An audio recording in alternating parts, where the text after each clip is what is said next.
Discovery, go and throttle up.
Hello?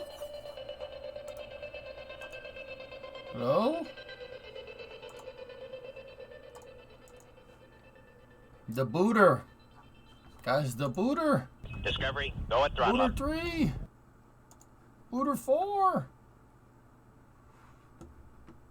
Check this out. Oh, first of all, the insomnia got me again. I was nursing the coffee way too late last night. I didn't go to bed till like 6:30. Sorry about that. It's not good. So I'm gonna drink some coffee to fix that.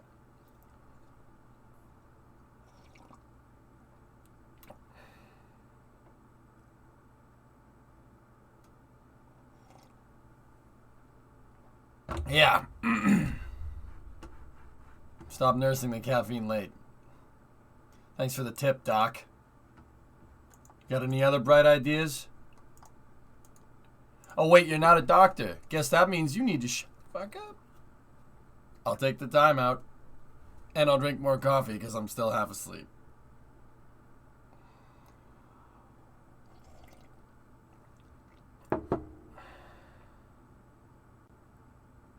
Okay. Check this out. The booter. So we're going to play Hearts of Iron here, but the booster is venting. It looks like they're doing cryo tests with booster 4 here. So it's got that going for it, which is nice.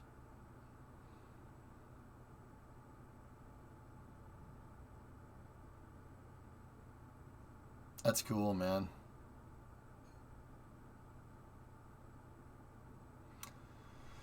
It's cryo test today. The PA said so. Cool.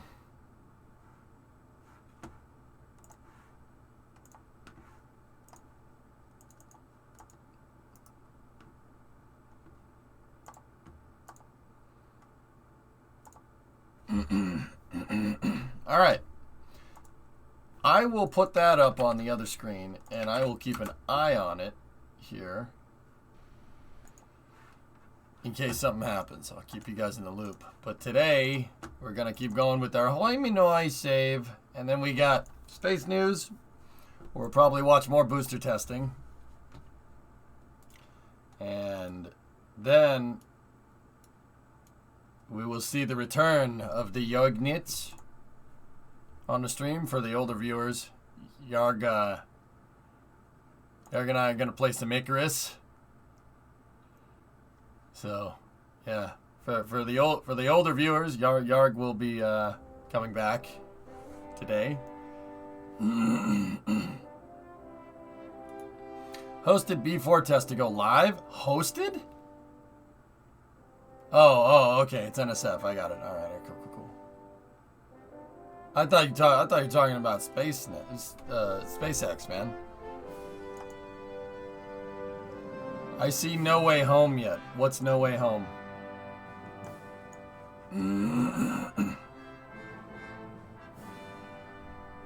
I don't know what that means.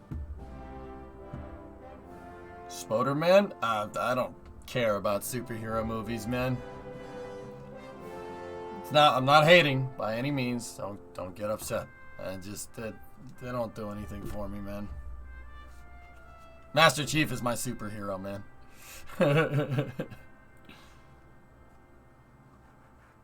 I don't know how to feel about this. I'm going to scream. Alright, I'm turning down the volume. I don't know what that link is, Forge.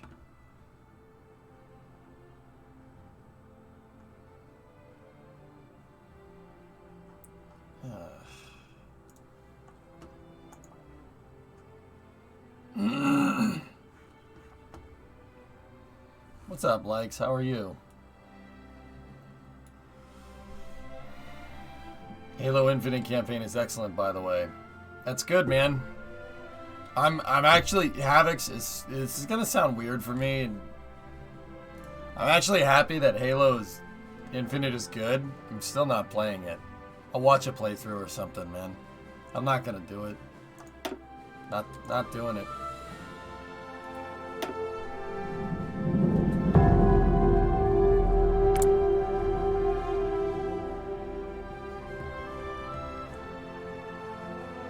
I know about the Halo series. That's cool.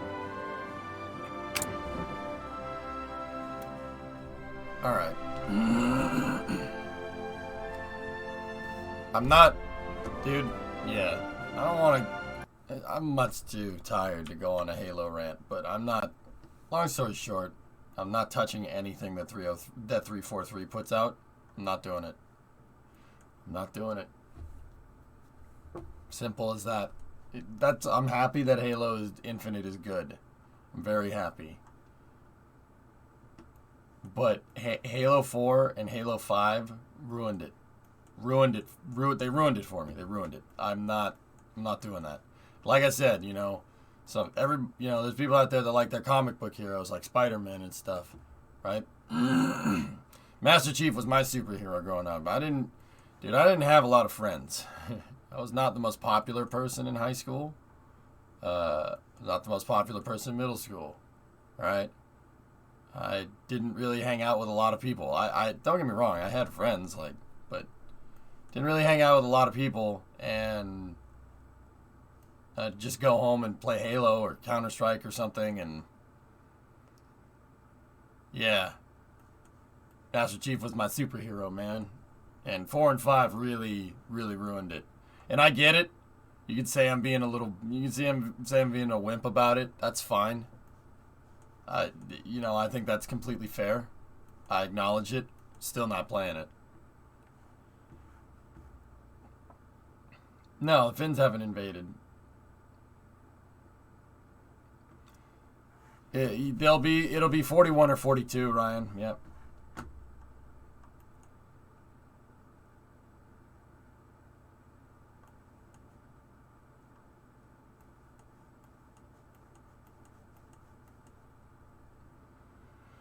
Now look at your success. You're an influencer just like the popular people. Don't call me an influencer, man, please. That's just... I don't like that. I don't know.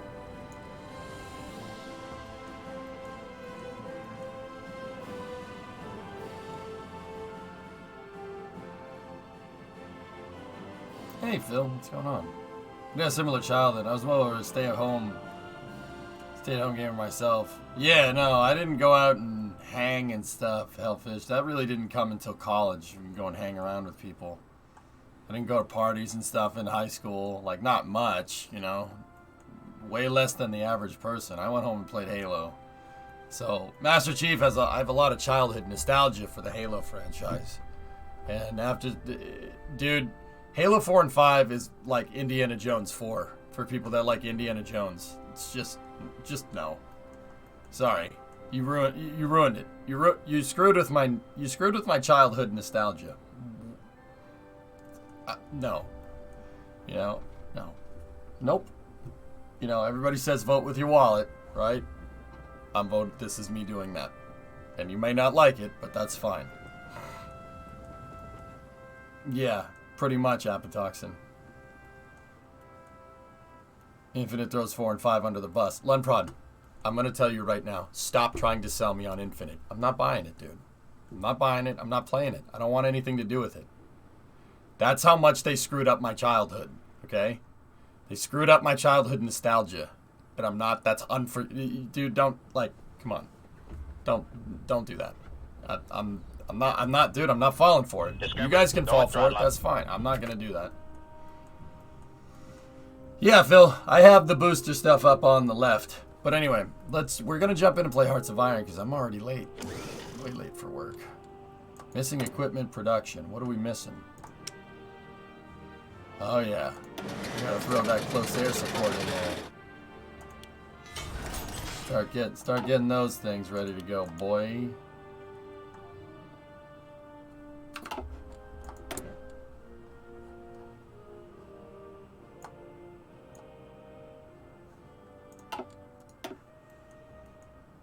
How do you see your army size? Up here.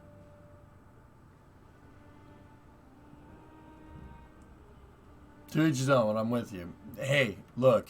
Havocs, I ain't gonna hate on people who are discovering Halo for the first time. Hopefully they go and read the books and go and play the original games, etc., etc.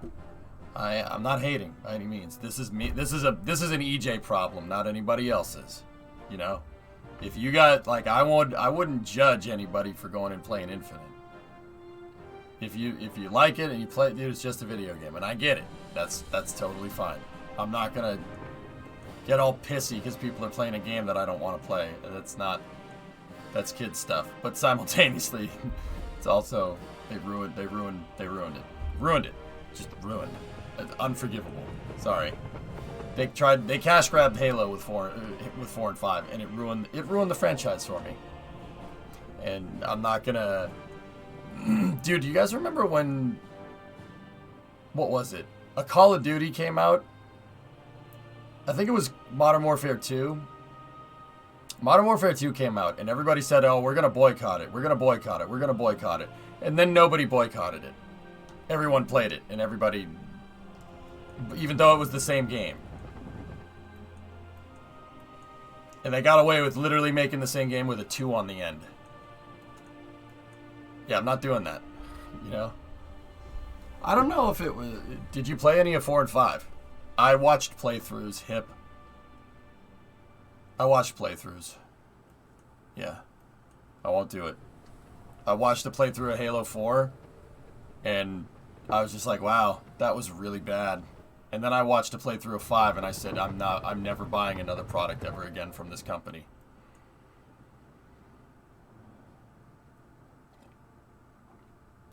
It's just how it went down, man.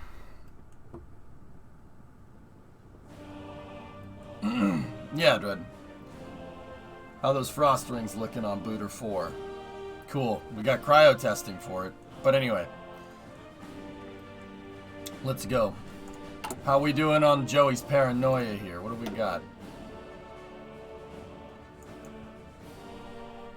Okay, we got about 100 days in game here until we can remove the political paranoia. So, Stalin, one of the things that they added with the No Step Back patch was a Stalin paranoia simulator. If the political paranoia gets to 100%, he starts killing people. Randomly. And he could kill your generals, he could kill advisors, he'll just start killing people. So you just gotta make sure he doesn't freak out. Now he's at 53% here, but I'm actually almost there. I'm almost at the national focus in Hearts of Iron, where this thing, the block and rights of Trotskyites. I'm almost at the point where he's killed enough people. We're this close to hitting a critical threshold of enough dissidents being killed to remove the paranoia completely. And then once we do that, the next 3 years in game, we're gonna need to spend basically industrializing hard. Yep, Dread, exactly. Oh boy. Hey, Morty. My name's Joseph Stalin. I buy weapons from your grandpa. Oh, I just love killing. I just do any type of killing. Killing here, killing there. I just love killing. We're gonna need that rubber, I think. Let's do the rubber processing. Except most of the people killed weren't necessarily dissidents. You will stop with this revisionist history. No. You are to jail. To jail you go. No. Wait, no. Come back. I changed my mind.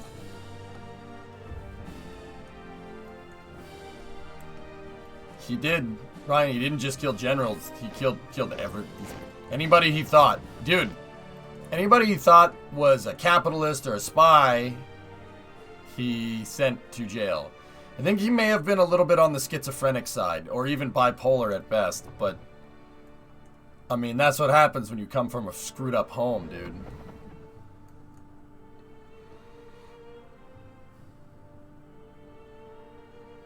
You know? Stalin didn't come from a good household. Let's put it to you like that. Term you're looking for is psycho? Yeah. He might be a little bit on the schizophrenic side. Like paranoid schizophrenic. So, guys, he sent everyone to a gulag, to prison, that he thought was a spy here. Including this guy.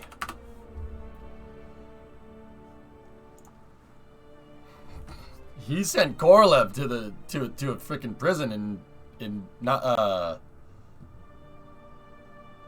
what was it? Let me see. Although Korolev trained as an aircraft designer, his greatest days proved to be in design, integration, organization, and strategic planning. Arrested on a false official charge as a member of an anti-Soviet counter-revolutionary organization, which would later be reduced to saboteur of military technology, he was imprisoned in 1938 for 6 years, including some months in the Kolma labor camp. Following his release, he became a recognized rocket designer and a key figure in development of the Soviet ICBM program. Yeah. Whoops.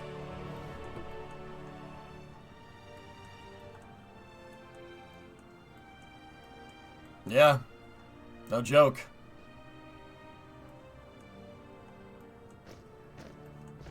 Dude, they just... No rhyme or reason to it. No trial. No due process. You're guilty. Bye. It's messed up, man. It's messed... It's not a high point in history. But hey. Whatever. We're just playing a game, so we can meme it, and it's, you know, funny, but it's also not funny. But it's also kind of funny. But it's also not.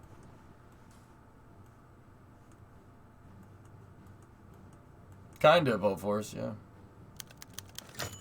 It's not paranoia if they're really out to get you. But if you think everybody's out to get you, yeah, maybe it is. Yep. That's right, human, yeah. Hey, Taylor.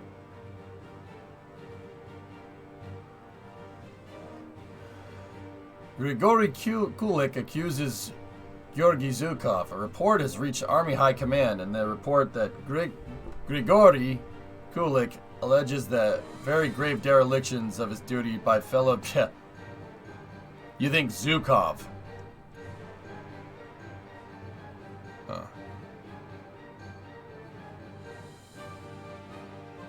You think Zhukov is... Where are you, Kulik?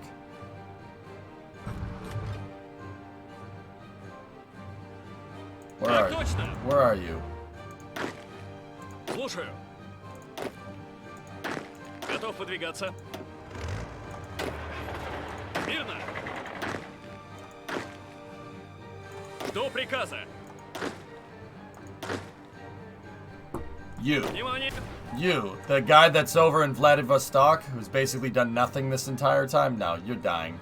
Go away. Get out of here. Готов выдвигаться.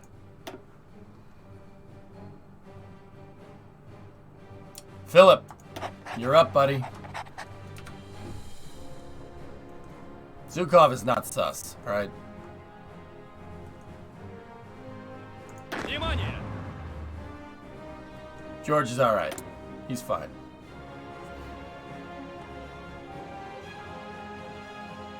Alright, let's check everything here. We're still a little bit down on light tanks, but that's okay.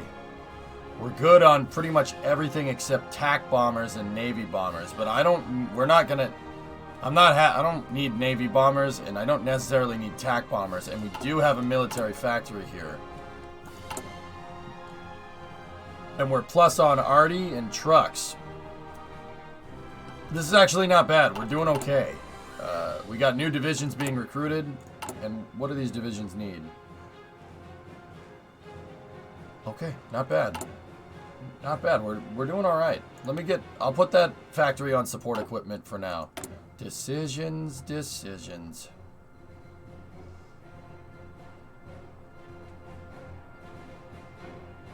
No.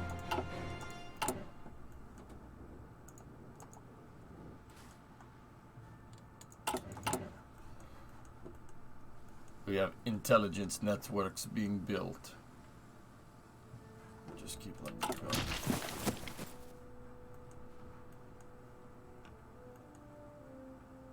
Today's Boca road closure has been extended until 5 p.m. local. Is the paranoia scale also a thing with Hitler? No. I mean, don't get me wrong. These two These two didn't trust each other very much.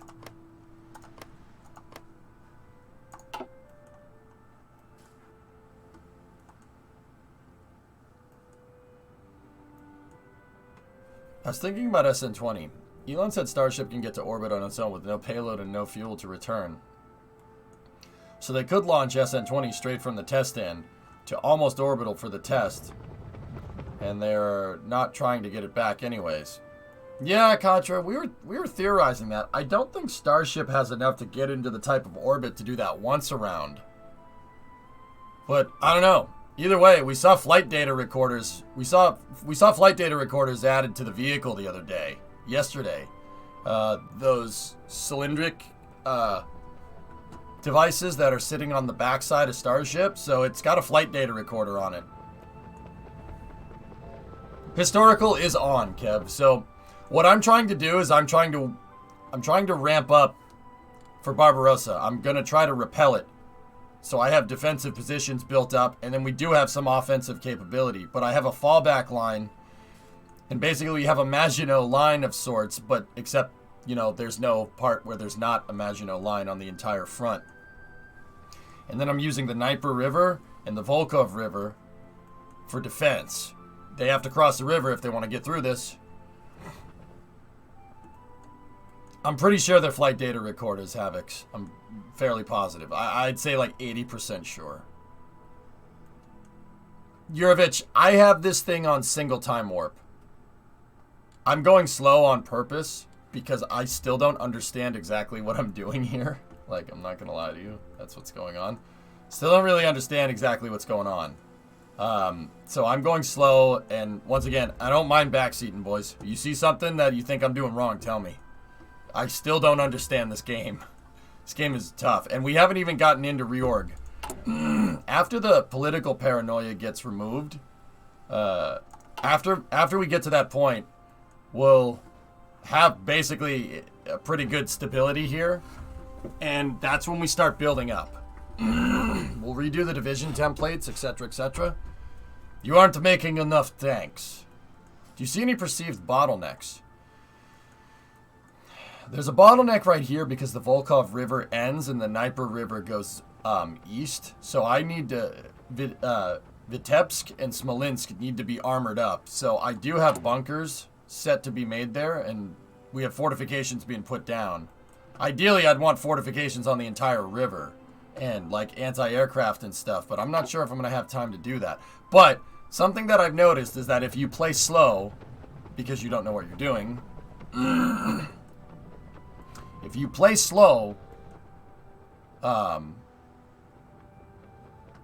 you catch a lot more things. You know what I mean? You got to be patient with this game. Morke Vitus, comrade. Ship Tony is interesting right now. They started to enclose the Raptor vacuum engine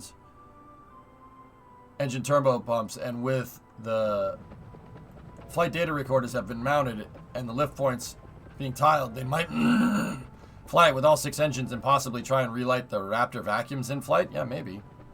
Sorry, I meant production or supply bottlenecks. That's why I'm just trying to build a surplus of pretty much everything except tanks. I don't really have any tanker divisions, but I still am producing them. It's just slow. See, the rate at which we produce is right here. If it's green, that means we're producing more than we're consuming. Why would we be consuming right now? Well, I'm using planes and tanks and guns and stuff for training. All these guys are all leveled up. They're all 2 LTs.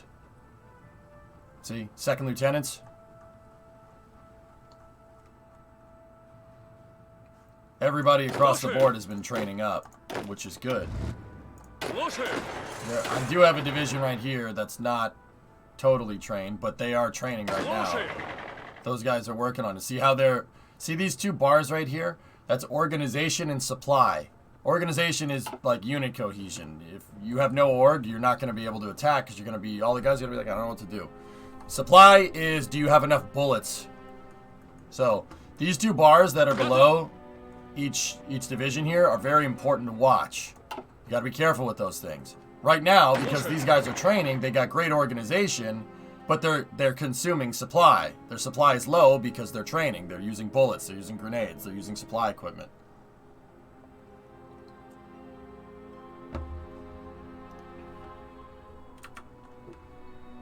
Jack, that's what everybody says. Yeah. Let the hand of Stalin guide the shell to the target. Yep. Well, Ryan, that's probably what I'm going to do.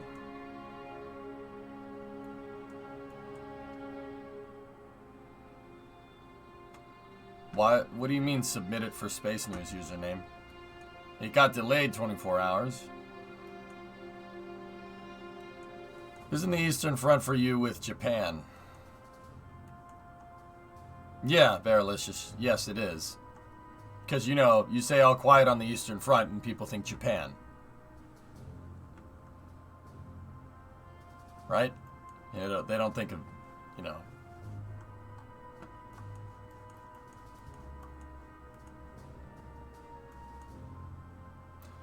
Because, you know, if I say all quiet on the Western Front, people are going to be like, that's not the Western Front. That's the Eastern Front, EJ.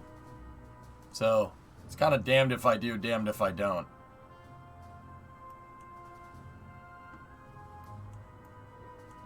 Hey, less of your sarcasm. I want to rip into you, man, but it's too early. It's too early. I'm too tired. I had another nasty case of insomnia last night. I was drinking coffee way too late. I didn't go to bed till like 6:30 in the morning. I just got here. Okay. Like, what do you want, man? What do you want? I'm damned if I do, damned if I don't. Here, how about we change it to... Joey Steele is paranoid. There we go. You know, I'm only Josh, and sorry for any Joshes present. I'm not. Screw those guys. No, they're alright. No, send them to Gulag. No, they're alright. No, send them to Gulag. No, they're alright. Isn't doing early wars to conquer countries a good strategy? Really depends, Tomast. Joey Steele's Communist Emporium. I like that. That's the new title of the stream. I like that.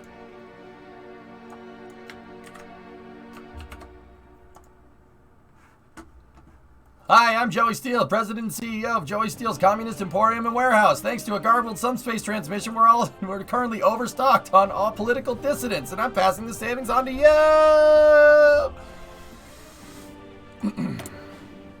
Okay.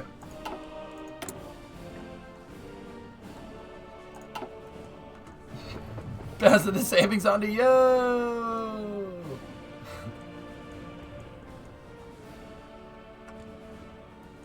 I spit my coffee a little. Sorry. You get this nice bullet to the face for half off.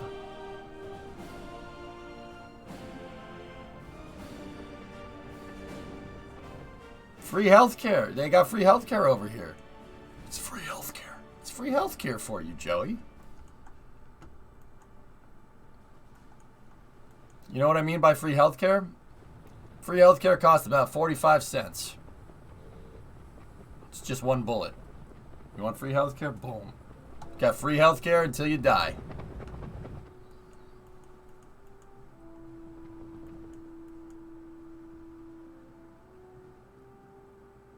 Mustache care. Yeah, no. You have to have a mustache. See, look at this. Look at this guy. You know why this guy is a field marshal? Look at that mustache, dude. Look at that. Look at that guy. See? That's a mustache.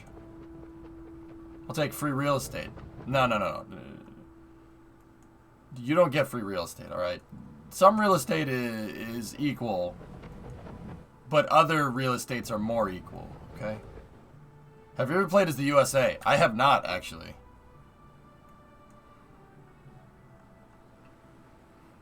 Alright, get rid of that, get rid of that.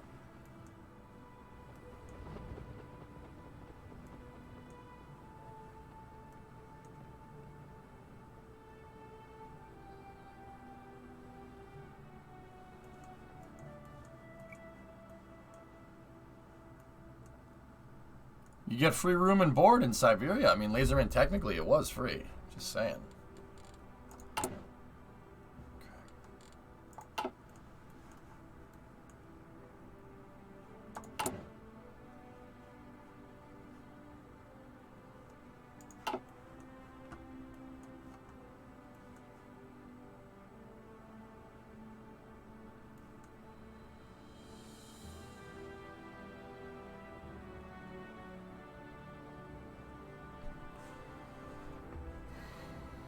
Isn't landowners illegal in communism? Yeah. Yeah.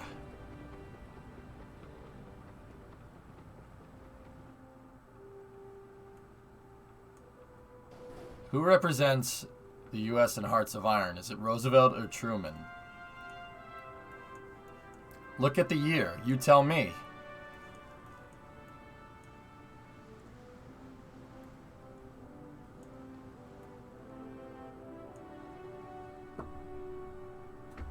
Who's president of the United States in 1937?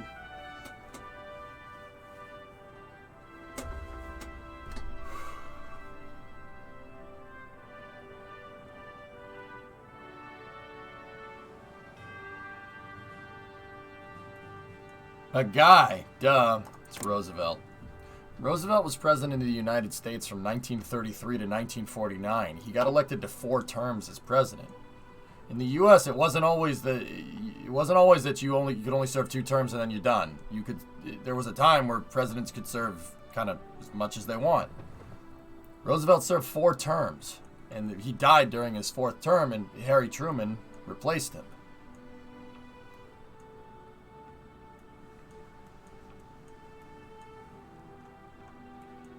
Who was president before him? Who knows their history? And who was president before that guy? Let's see who knows their U.S. history.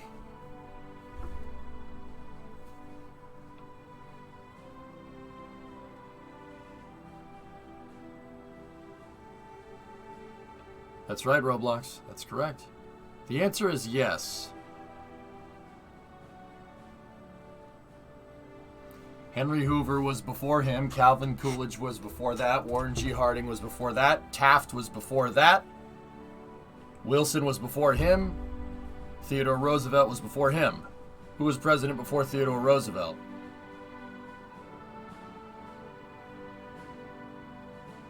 Let's see who really knows their history.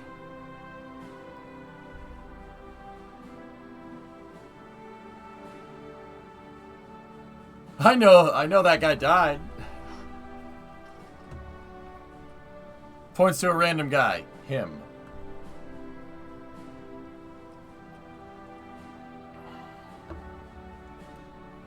Who was the only president to not get elected? Ford. McKinley. I'm actually not sure. I think it was McKinley. That sounds right.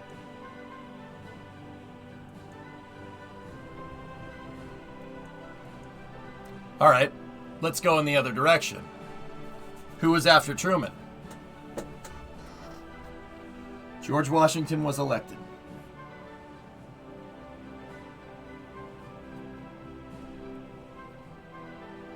Lyman.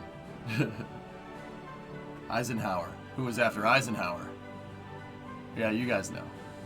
So, Roosevelt, Truman, Eisenhower, Kennedy, Johnson, Nixon, Ford, Carter, Reagan, Bush, Clinton, Bush, Obama, Trump, Biden. There you go. There you go. History is fun. I like Ike. How old was FDR when he passed away? He's pretty old, Clayton. He had, what did FDR have? He had polio. And that screwed him all up. They hadn't figured out a polio vaccine yet. That didn't come until another 10 years.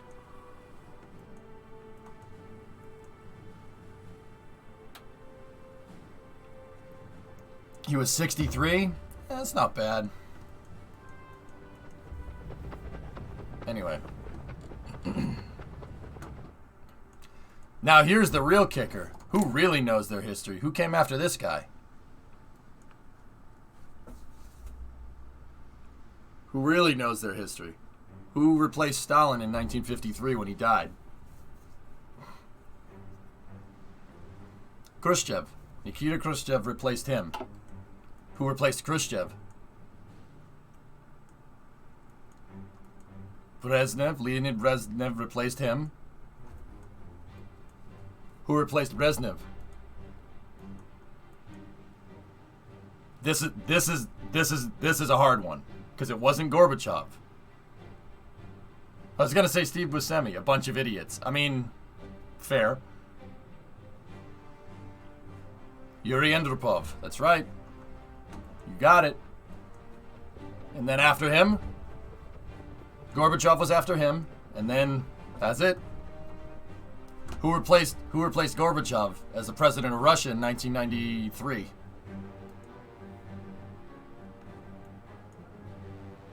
Weidman. Yeltsin. Yeltsin was president first.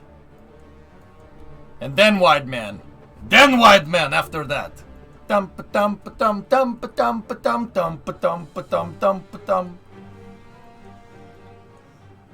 And for what it's worth, out of all those guys, Eyebrow Man had pretty good taste. He liked Cadillacs. True story. Guy was a connoisseur of fine automobiles. It's true.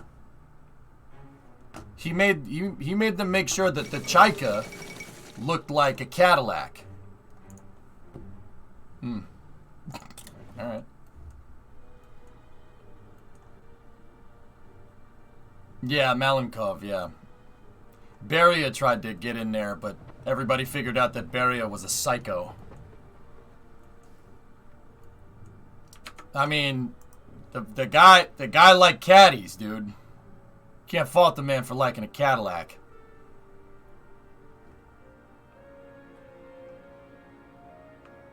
Where is it? No, hang on. Let's go over here.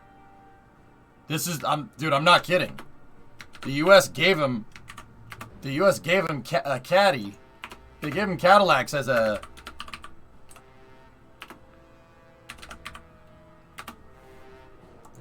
They gave the man Cadillacs as a token of goodwill.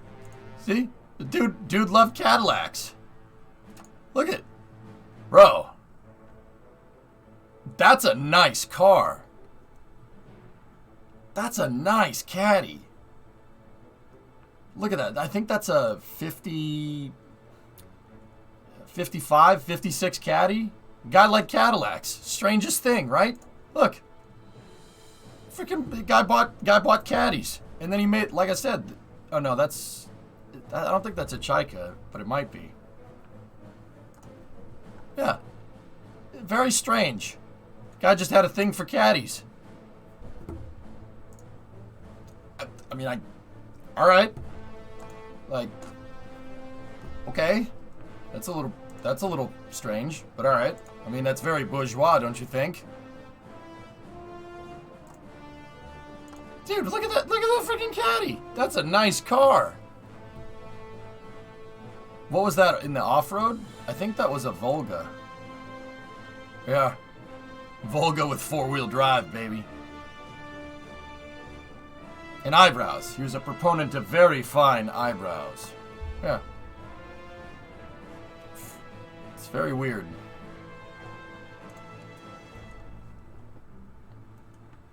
Good taste. Yeah, except for that whole, you know, running this country.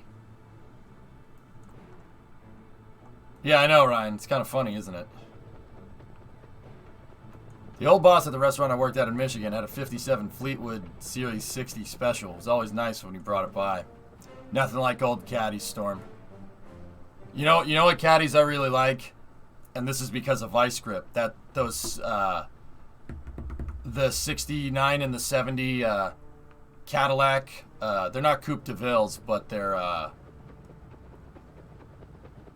forget what it is. It's a 1970.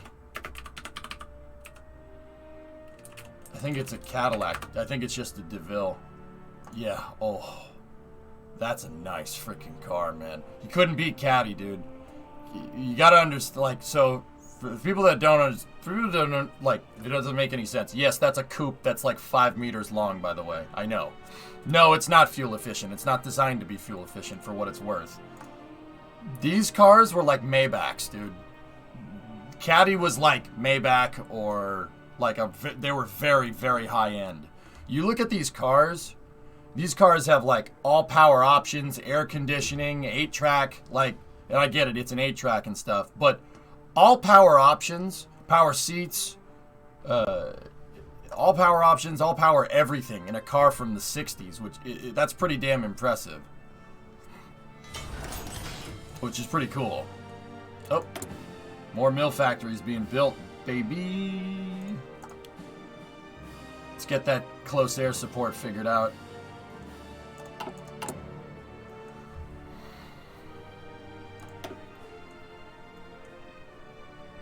Oh, Dish, riding around in an old Caddy is unreal. I've never ridden in any ride as smooth as that, not even in a modern car. Frost has appeared on the CH-4 tank. Yeah, baby. Was FDR president back in 1941? I forgot if he was. Wait. Yesterday, December 7th, 1941, a date which will live in infamy. The United States was brutally attacked at the naval bases at Pearl Harbor from the Empire of Japan.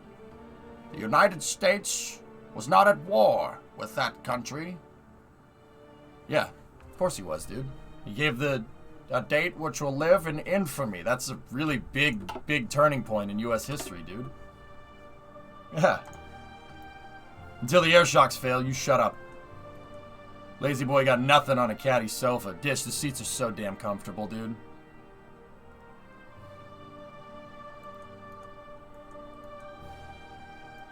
One of the most important speeches in world history. It's definitely up there for U.S. history, Havocs. Yeah.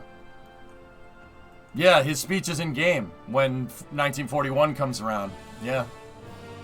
The United States will move forward to absolute victory. I'm like, ooh, whoa, whoa. That's right, Blue Devil. Mm-hmm. You guys know your history, man. I'm impressed. Good stuff. And you know your Soviet history, too, which is good.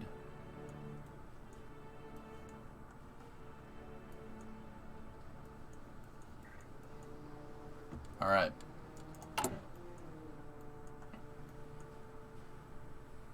I mean, that speech paved the way for our entry into World War II and changing the entire path. Yeah, that's true, Havocs. Like I said, major turning point in U.S. history. I mean, it did shift. Yeah, no, it's definitely a big deal. I've seen a few Model T cars here in town that are okay to sit in. Yeah, Model Ts are, I mean, they're good for the time, Clayton. I mean, you look at a Model T suspension and you're like, wow. That looks like a wagon. But Henry Ford designed it that way on purpose. You know why? You know why he designed the suspension to be like a freaking covered wagon? Trains! I like trains. Это не хорошо, Vasi. Da, хорошо. No roads. You got it. Clayton, you gotta think about it like this, man. There ain't no roads when Henry Ford started making cars. There's no roads. Roads? What are you talking about? No highways, no nothing. You got to basically build the thing like a damn tractor. And that's what the Model T was all about. It's literally, it's like a side-by-side, dude.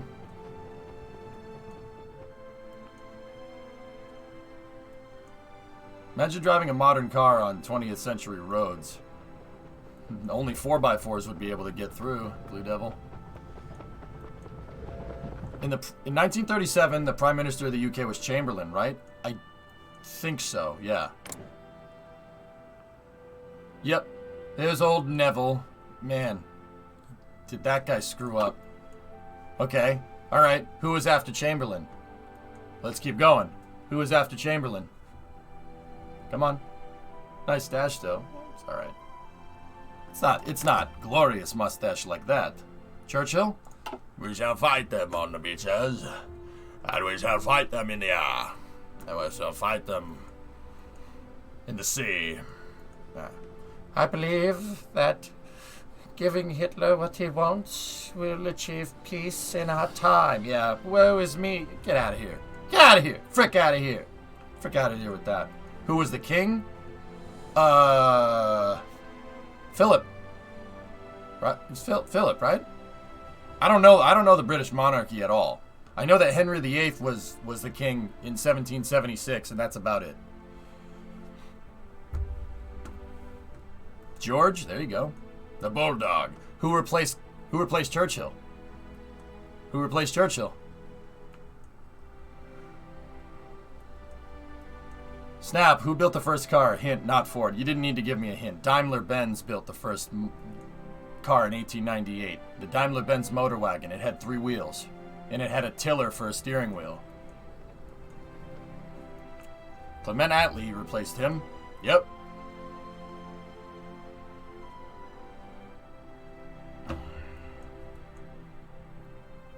George III was king in 1776, not Henry VIII. See? Remember the part, Mage, when I said I didn't know the British monarchy very well? Yeah. You're right. I'm incorrect. I will default to your judgment. I know spaceflight. But hey, no, I should get that right. History is important to learn. That's kind of the reason why I play this game, Shift, to be honest. To learn and to keep going.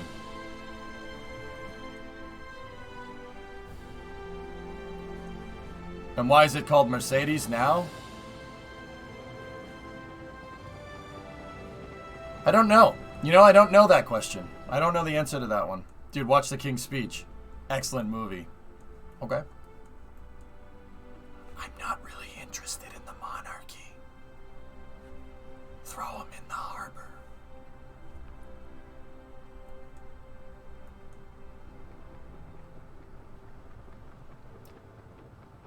When was Henry VIII in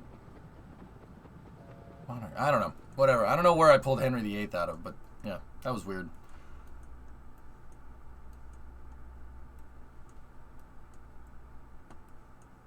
George and George. That's why the U.S. was so adamant about not calling Washington Your Majesty. Yep. It is like Risk, Clayton, but it's a more hardcore version of Risk. But it is Risk. It's literally the same.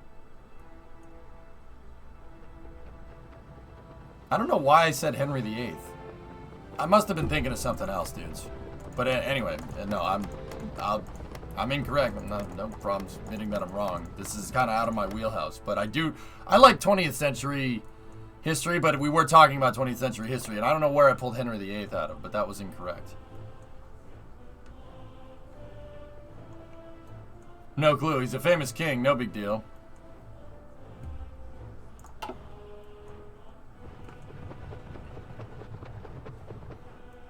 Although the game doesn't quite model it, you can look at how many prime ministers France had from 36 to 40.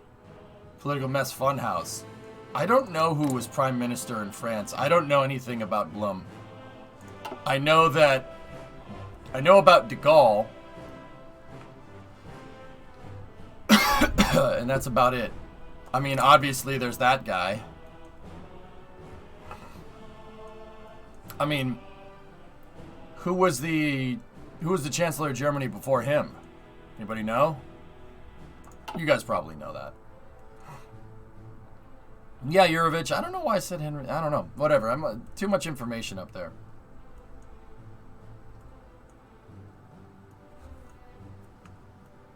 All right. No. Zappo. No. Paul von Hindenburg. He abdicated power in 1933.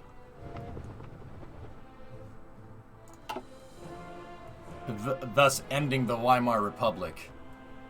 Yeah, that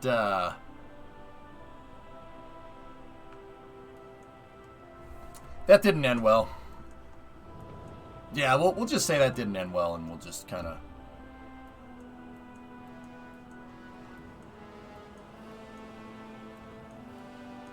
He died in 1933. It was a joke. It was a joke, Ryan. Abdicate. It was. Never mind. it was a joke. He, you know, the whole Reichstag fire thing, and yeah. That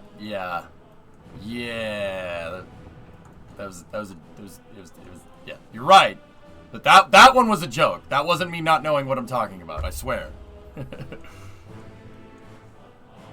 He unwillingly left, not to his own accord. That's a good way to put that. Yep. It's not a good way to put that. Alright, let's go. So, how big is our PP right now? Or how much PP do we have right now? Once again, I'm playing slow so we can have these little chats about history and stuff.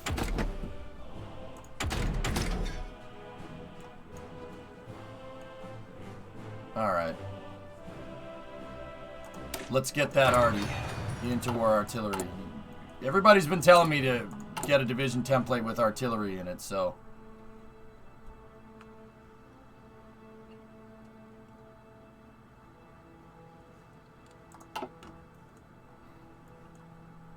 Alright. That booster's still doing its thing over there. Do you know the Mulberry Harbors that they moved over during D-Day? Yeah. Basically a barge that they sank and made a pier out of. Yep. Anti-saboteur campaign? No, I'm not taking the hit.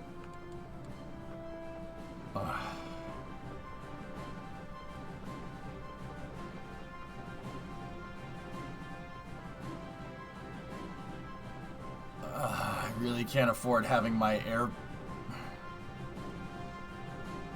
Less known quiz question. Who built the first airplane but isn't as well supported proof? Why so he isn't credited? Santos Dumont. 14 biz. He built the first airplane. The Wright brothers also built the first airplane, and the Wright brothers get credited. But here's the thing, okay? I think it's kind of equal. Santos Dumont did build 14 biz, right? And that was an airplane. But here's the thing about Santos Dumont's airplane, okay? Santos Dumont's airplane was much more like how we'd consider an airplane nowadays, right?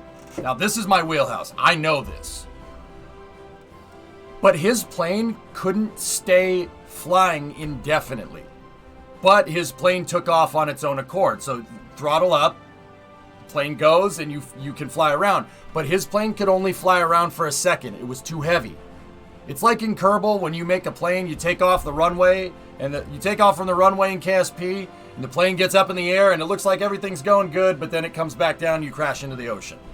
Literally that. Santos Dumont never crashed into the ocean. He landed his plane. His plane was reusable. Now, here's the thing. The Wright Flyer was not like a conventional airplane. It did not have any landing gear. It had skis, and it was launched from a catapult. But the Wright brothers' plane could stay flying indefinitely. It could just keep going. You could just keep flying until you ran out of fuel. So, however you want to look at that, I mean, I don't know, man. Santos Dumont's plane was more like a regular airplane, but it couldn't stay flying. But it did fly first. The Wright brothers built a plane that could stay flying indefinitely, but was not really like a conventional airplane at all. Good answer, but it's actually Shivkar Bapuji Talped, 1864. Not familiar, Guardian. So like a glider in a way. It wasn't. Both the planes were powered, Baz. They're not really gliders.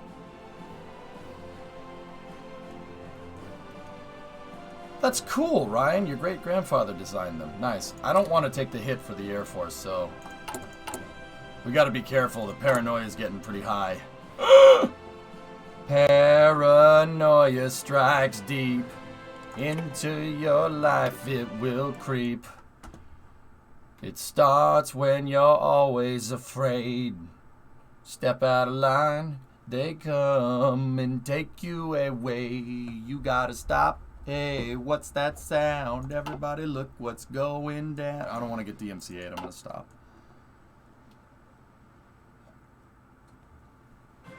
Yeah, and Hellfish, it's important to acknowledge and understand that because, dude, I remember when I was working at the pizza place, I was working with a bunch of Brazilians, and we were talking. Airplanes came up, and they were like, "No, Santos Dumont," and I'm like, "No, the Wright brothers. What's wrong with you? Your singing is so bad it won't get picked up. Don't worry." What if I'm singing? What if this entire time, Thomas? What if this entire time I've been singing off key on purpose? Just to be absolutely sure. Like when I play the guitar, I purposely don't tune the thing. I'm serious. I have a tuner, it's right there. Just to be absolutely sure, I play off key all the time. It's like those YouTube videos that you see sped up. Now, don't get me wrong, the singing is off key because I suck at singing. The guitar, though, I purposely don't tune the thing. I'm dead serious about that one. Like, dude... Always kid. Hey, you copying my music? No, I'm not. It's in a different key. What are you talking about?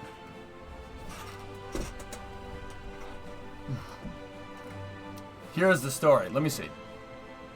Inventor of the airplane, Shivkar Talpad.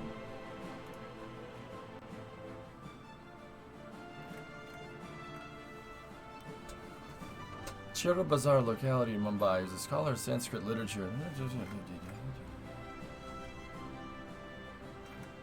Did he fly in it, though? It doesn't look like he flew in it. It looks like it was an unmanned test. Interesting.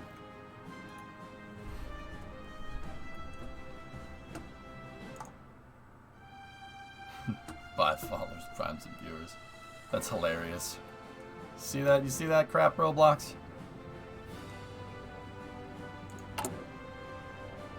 I don't get it, man. I don't get it. Why would you do that? Why would you want to do that?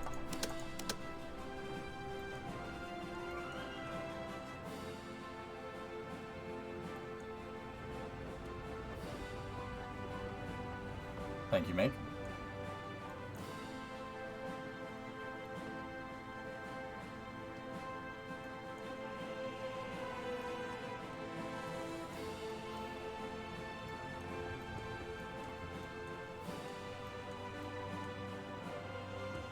Alright, so we're infiltrating a bunch of places in Germany here. And I have my two guys building the intel networks here. I'm still not 100% sure how this works, but... I infiltrated the army over here already, but I'm not 100% sure what happens after you infiltrate the army. I'm still learning about this. Are you watching the main Starbase stream or Starbase Live? I got Starbase Live, dude. I can pull up the other one. Why? Is there something you want me to see?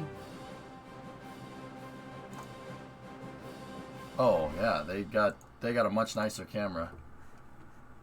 For another defensive run, you can play as Czechoslovakia and refuse Munich in war in 38. Oi. Oi. Alright. So, hey, passing time, are you here, buddy? I don't mean to call you out if you're lurking. If you're busy, just tell me. I'm still, this is for kind of a question for anybody, I guess. This is a Hearts of Iron question, not a history question for a change. If I set a fallback line for these troops, how do I know this is going to seem like a stupid one. How do I get them to go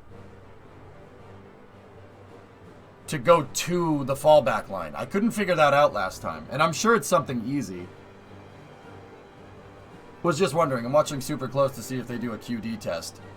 They probably, I mean, they probably will. Control click the fallback line and assign it. Okay, Macon, you got to assign the division to it. Got it. Okay. So like you'd assign them to a front line. Okay, I got it. So like if we go in here. And I go to my, the Romanian front right here. And I set their fallback line to the same spot. Yeah, see, no divisions. Got it. Alright, cool. but it's right on top of the other one. And I don't know which... I might actually end up assigning them to the wrong fallback line, but it's okay. Yeah, it's a bit hard if you put them on top of each other. Yeah. Yeah. Okay. Good to know. How are we doing on construction? Alright, we're gonna need more. More! More! Get more civ factories in there. Prioritize civilian factory production. And we're gonna need infrastructure too.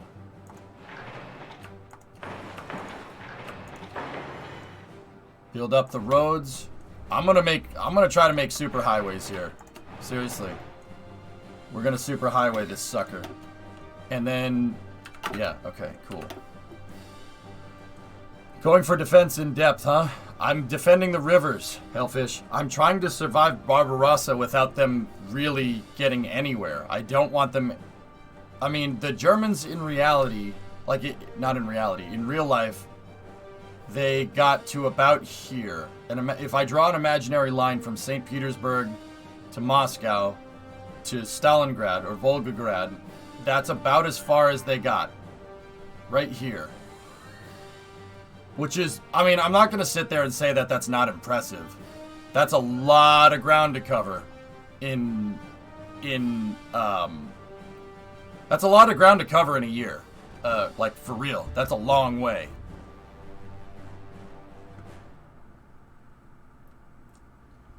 How many AT guns do I have? I'm stockpiling right now, Ryan, but not a lot. We're going to change that soon. So, Ryan, what I'm trying to do first is just stabilize everything. And that, you know, that includes the defensive positions, but this is more of a temporary thing. I haven't really done anything with the army. Nothing. The only thing I did was give them enough guns to be able to, you know, defend themselves, which is probably a good idea. We still have low supply down there.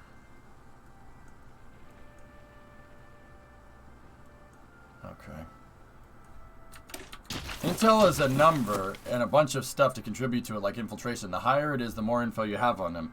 For hard effects, you may want cryptology and sabotage. Well, floating, okay. When I was infiltrated, when we infiltrated I infiltrated the army, right? And I thought that infiltrating the army would give me, like, some intel on the units and stuff and the unit composition. But I infiltrated the army, and then it was like, okay, you're done, cool, now what? And I'm like, that's it? Like, alright.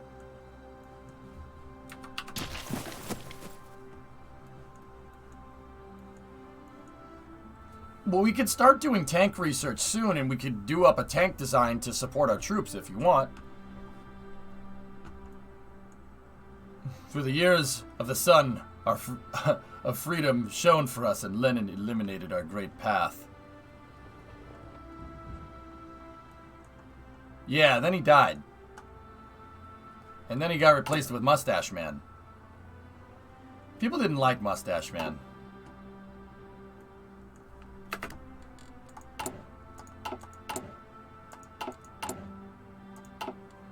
Press F1, click on Germany, click on their flag. Intel Ledger.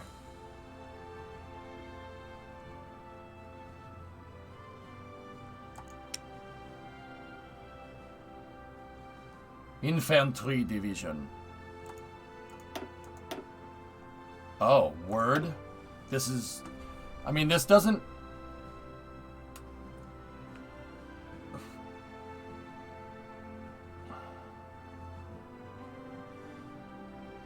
Man, they don't really have a lot of tanking divisions, huh?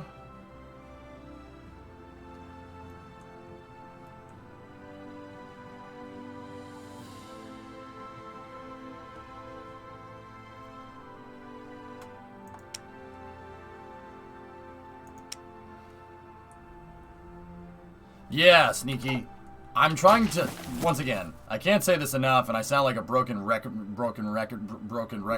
I sound like a freaking broken record.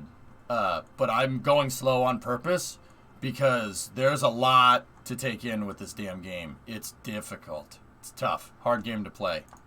It's false. It's fiction. Never happened. It never happened. So, yeah, it's only 1938. I'm going very slow. I'm basically playing 1 year per playthrough.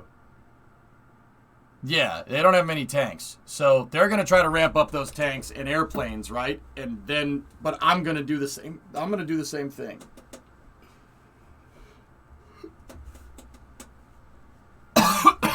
Yeah, SKS. Yeah, Hitler kind of went a little nuts with the defense spending. I actually was reading about that one time, dude. And once again, like, this was a good while ago, so I might not be correct. Then I asked the question on stream because I got really confused. I'm like, how the heck did they just conjure up a bunch of tanks and planes and guns? Like, I get it. This was a build-up over time. I understand that, but I mean, Germany went from being totally in the poorhouse, super hyper-inflated in like the short span of 10 years to like a world superpower.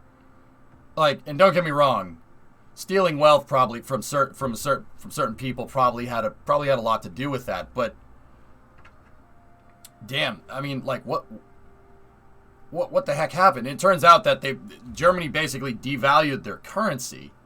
They devalued their currency and then dumped it all into defense spending. Well, not devaluing. That's not really the right way to say it. What did they do? I forget what happened. They took their currency off of. They did something to the money to make it more valuable. No, literally MIFO bills. NCW, yeah, that's it. What were those again? Like war bonds? Did they do war bonds? They did something. They basically did like a Dogecoin, if I'm understanding this right, and not like a Dogecoin. Like they basically did a Bitcoin and started they had their own currency. You know what I mean? Like, don't get me wrong, they always used marks, right? They always used Deutschmarks, but like, when is the next Hunt the Streamer? Not till next year, Thrawn. They effectively said our money is worth this, and you will take it at this value. Yeah, they changed the value on their currency just by like passing a law. They said, yeah, our money. Yeah, it was very strange. Improved railway network, baby. Here we go. Well, not very strange. They did it so they could get people to work, but I mean, it's still kind of mind-boggling how they just went from, the Weimar Republic, which is like, all right, to, where Nazi Germany ended up being at in 1940. It's pretty insane. Like, how does that even happen? It's like, don't get me wrong, I'm not condoning it or anything. Like, that what happened in Germany from 33 to 45 was nothing good. But I'm also at the same time, like, fascinated by it. Like, what the heck happened here, And don't get me wrong, like, I'm not trying to insinuate that anything went wrong, or not anything went wrong, that anything, good came out of it. I'm interested in just the historical context, People were working, but the problem was that bread cost a wheelbarrow of marks. Well, what they did was they nationalized a bunch of entities and forced those entities to take the cash at the value that they chose.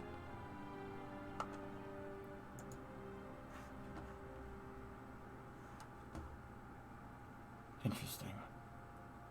Forced deflation through nationalization of industry. Like, no, Porsche, you'll make Panzers at 40,000 marks per tank. Okay, so planned economy. It's kind of planned economic stuff.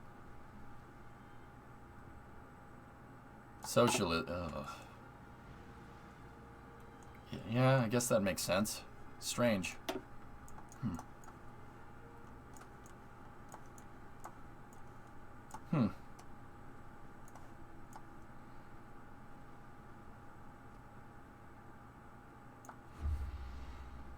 It was a lot of planned economy stuff. Okay, yeah, that makes more sense. Less planned economics, more we have the guns, you'll do what we say or we'll replace you.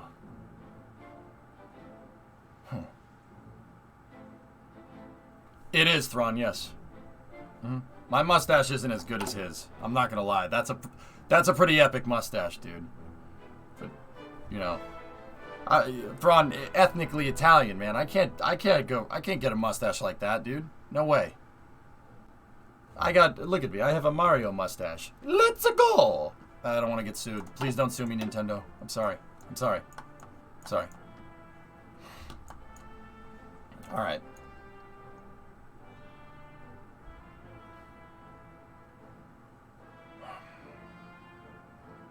Okay, it's 1938 now. I mean, they stole 100 tons of gold from Austria, so that really helped. Yeah, no, it's just, once again, guys, I ain't trying to, in this day and age, everybody has a point to prove, etc., etc. I'm just interested in the historical context because I like understanding history. It's like understanding the historical context of the space program. You know, the USSR was the first to fly in space, right? I have no problem admitting that. It's important to understand the context of that accomplishment, you know? But, you know, in the States, all you get is, USSR bad, like, and I understand that too, like, but, yeah, it's important to understand context. That's really, really, really, really important stuff. And I think it's important to not have an axe to grind, you know, when it comes to explaining this stuff. The only axe to grind I have is that we should launch more things into space, I'll be honest with you. But with history, I just try to figure out what's going on, that's all. And if you peg commodity, okay, TLDR is by forcing these entities to manufacture at a set rate, you could easily peg other things to that thing. So if a Panzer IV is forced to cost 40,000 marks, and the 4 uses 4 tons of steel, that means it's 10,000 per ton of steel, roughly. And if you peg commodities to your currency has value again. Interesting.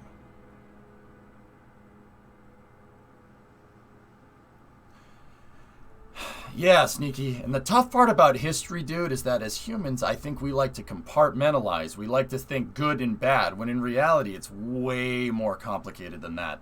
Humans are complex species. We're very complicated. But simultaneously, we're not, but we also are. Like, we need to eat and sleep and procreate like every other species, but we also have that human brain on top of that basic brain. Our brain is like a frog brain with an ape brain with a human brain on top of it. There's like 3 tiers of brain. So in many ways, we're like other mammals around, but in many ways, we're not. We're a complicated species, man. It's important to understand that. Hey, Yarg, what's up?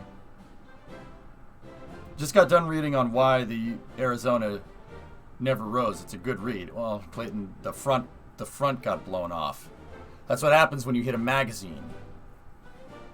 It basically got ammo racked and killed 1,700 Americans, man. Not gonna say that doesn't piss me off.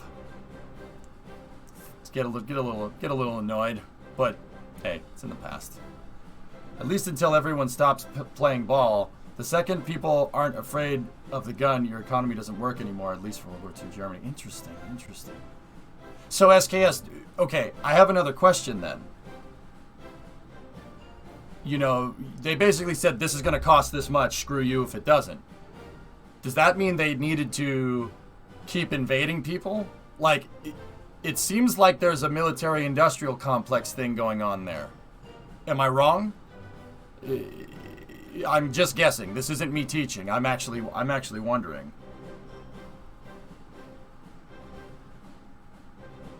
Yeah, Havocs. No, yes and no. Like, not exactly. It's obviously not like ours. Our military-industrial complex is like nothing else.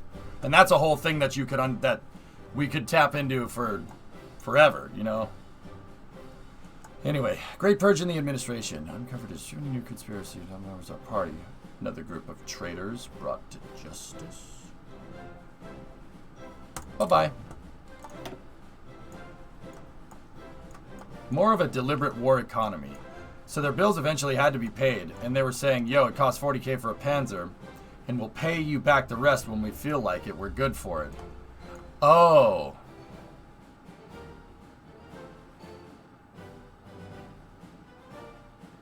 That kind of sounds like what we do.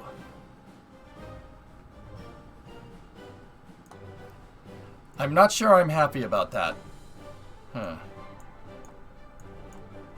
So effectively, MIFO bills were like loans. Oh, okay. Yeah, alright, that makes more sense. Thank you for explaining it, guys. Oh, did you just notice that now? Yeah, history is enlightening. Yeah, okay. I was kind of hoping that that wasn't the case, but damn it. That's what I mean about history, dudes. Important to understand that stuff. Modify the radar mobilization speed by 5, recruitable population factor 3%.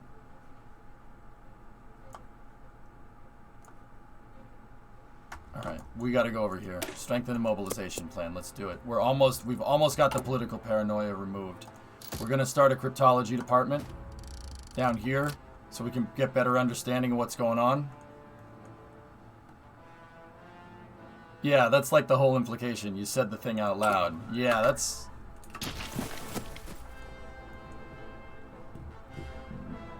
Humans are complicated, man.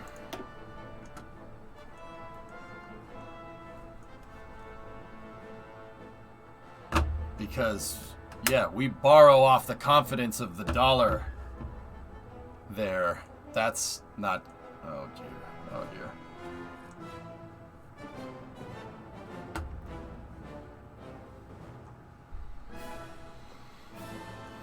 Great thoughts to head off to work today with.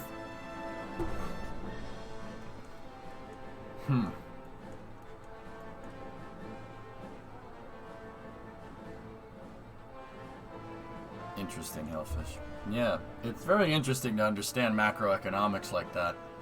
We should talk to Greg about this. Greg would know. It's very interesting.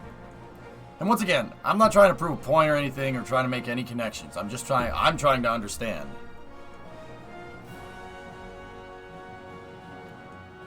See that last one. MIFO bills were loans of equipment. The manufacturer is basically forced to manufacture at a fixed price. The understanding that a tank did actually cost way more, and they'd eventually get the difference back as long as they played ball.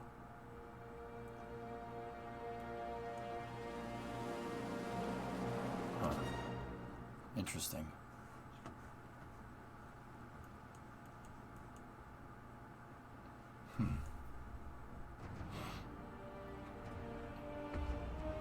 No, Havocs, the U.S. switched off the gold standard in 1970.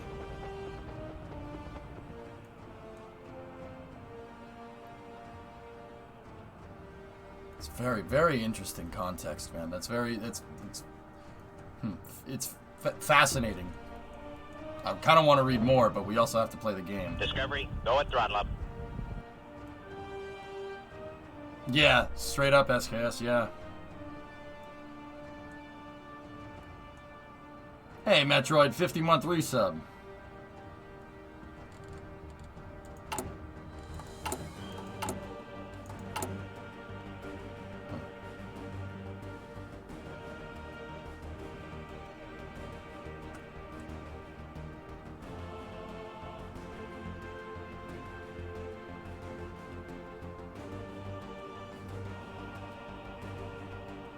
Synthetic refinery, fuel silo, rocket site, convert factory, supply hub.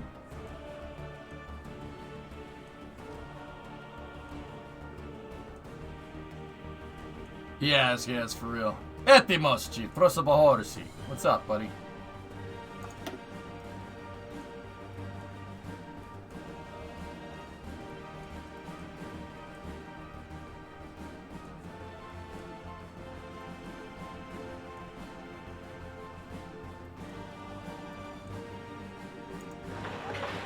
Roads down there. These guys aren't in really good supply here. How those forts got made. Good.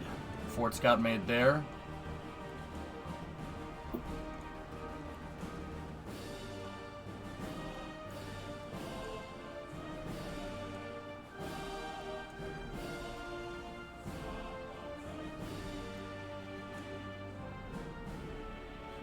Yeah, Havoc's not a bad strategy. I guess.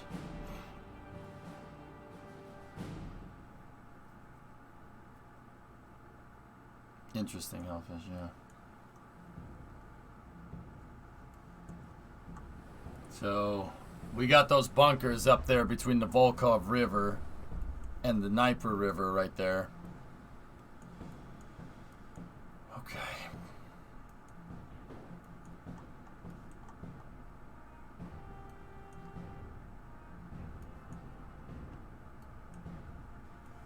Yeah, Havocs, I mean...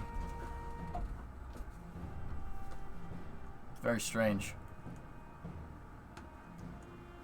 I mean, I guess if it keeps the peace, I suppose, you know.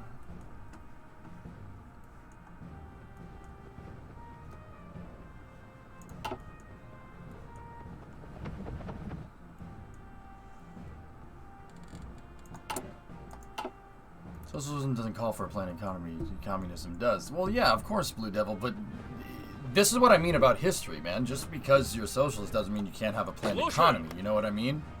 It's not that simple. You're doing the exact kind of compartmentalization that I'm saying is that we shouldn't do. It's not, dude, humans aren't that simple when it comes to a complicated concept like that. You know what I mean? And I'm not inherently saying one's good over the other. It's just, like, look, the U.S. has a very similar system to the MIFO bills that Germany had. Does that mean they're the same? Hell no. Not a chance. See what I'm talking about? It's more complicated than you think. Every freaking time. It's like rocket science, dude. That's been one of the best things that I've learned about spaceflight. Stuff is way more complicated than ever. It's extremely difficult to take something like that and reduce it to a base element. That's what I try to do. But I also at the same time never say that spaceflight is easy, nor something that can just, no, let's just do it. You know what I mean? It's always more complicated than that, and that's important to understand. It's never that simple. Okay. Let's get these close air support boys up, ready to go. Set the limit to 100. Set them to train, baby. Right. Different axis on an ideological blob. But even those ideological blobs, dude, like, you know what I'm talking about. Like, there's authoritarian right-left or libertarian left-right. Like, that stupid chart, that means nothing. It means dick. Humans are more complicated than that. They can't be reduced to a stupid two-axis Cartesian chart like that. That's dumb. That's a gross oversimplification, don't you think? Happy Friday, Sea Kraken. How are you?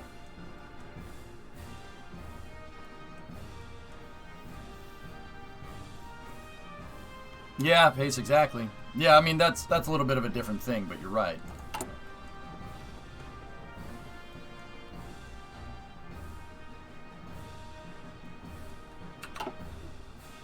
I just wanted to sound smart. I don't know what to do with my hands. And this is what I mean about learning about history. You learn, you know, that's cool learning something like that, man. It's, you know, it's candy for your brain. Let's see, Spirit of the Academy. Officers, 50% chance of +1 defense on level up.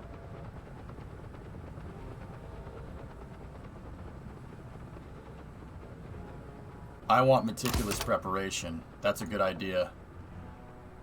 We have enough Army XP to do another one here. What do we want? Professional Officer Corps, Proper Heritage, Cavalry Attack. No, yeah, we'll do that if we feel like dying. Ideological loyalty, weekly manpower +500. Encirclement penalty -20. No. Bayonet Strength. Infantry experience gained from combat +10. Infantry unit design cost -100%. Whoa, wait a minute. What is this? What is that? There's a lot of strategery going on here, boy.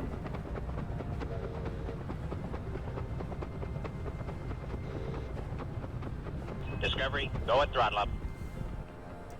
Agent Smart, 13-month resub. Thank you. That pace, I don't know what to do with my hands. Just felt like I was on a spaceship.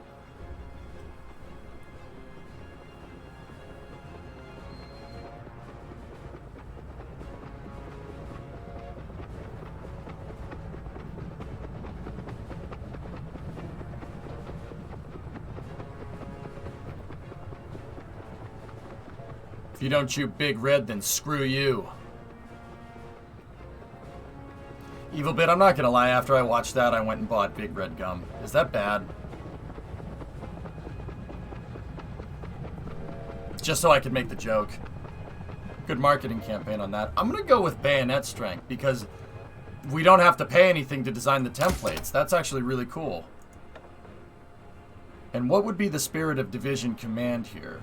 Static warfare, flexible organization, division speed. Oh, wow. I didn't do any of this last time.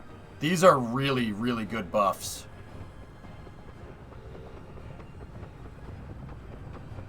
And that's why context matters, SKS. It's just like engineering, dude. What I always tell people is it's the launch escape system. Launch escape system logic fallacy, dude. Some rockets have launch escape systems. Some of them don't. And you know, it's easy to say that every rocket should have a launch escape system when you don't understand the context of the rockets that don't fly with them, why they didn't have them in the first place. Starship, the shuttle, no launch escape systems. Because they're trying to, it's a different context of engineering. Because they're trying to be reusable. Tracking to say check your mailbox. Okay, John. I'm a simple man. Fires and explosions make me excited. Me too, Pace. Yeah, no, I'm with you. That and burnouts. Horsepower. Anyway, let's keep playing, dudes. Enough ideological conversation for the day. We have some supply problems with our tank division right there. Let's go F4 to see our supply. Ooh, this area is really undersupplied. Okay, so let's go into construction and see if we can beef up some train tracks here. 2 and 2.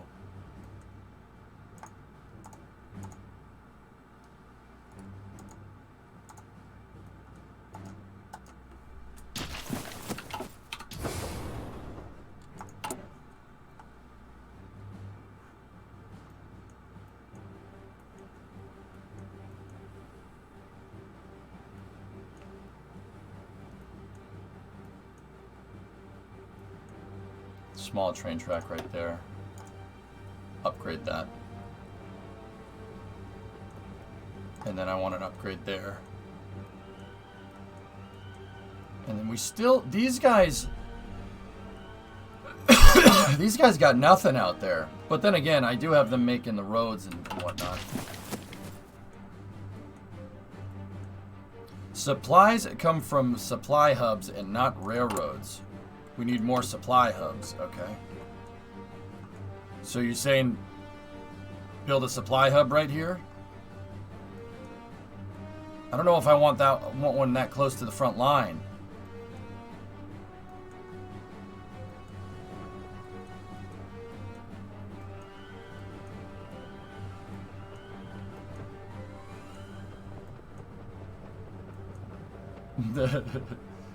Nice, Pace. Ideally, you'd use trucks instead. Yeah.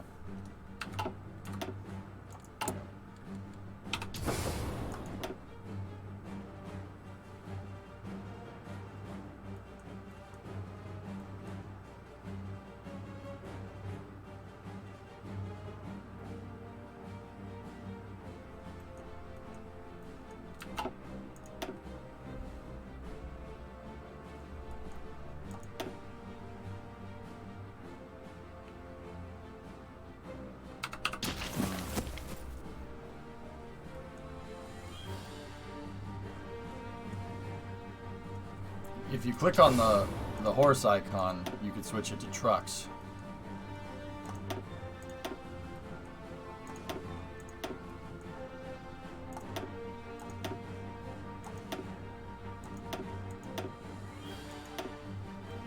Oh. Yeah, we didn't do any of this last time. Oh, that's good.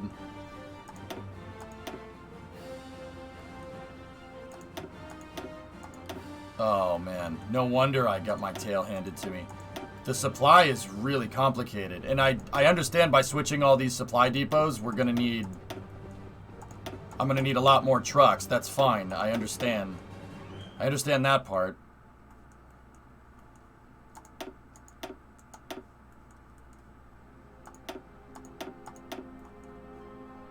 That should help. Yeah, it did. It helped move the supplies around a little bit more. That one can stay like that. That's fine. If you click the icon, can you switch it to planes? No, Yard, but I can... What I can do is get my own resupply planes, and I can tell them to supply drop in certain areas. You got to command them to do that. If we go into airplane over here, the airplane research panel, we're going to need... Wait, where is it? I'm confused. Maybe I already have it unlocked. Hold on. Yeah, I can already build C-47s. The Russian version of a C-47 is an Li-2. We can make them already. I'm not sure I have the production to scale like that just yet. The game starts in 1936, Clayton. The rail section just under Leningrad is still L1, choking your distal rail network, which is 2.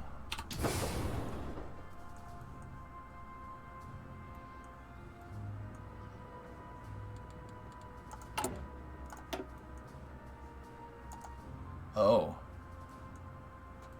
Oh, yeah. Okay. Alright, yeah. We'll upgrade that.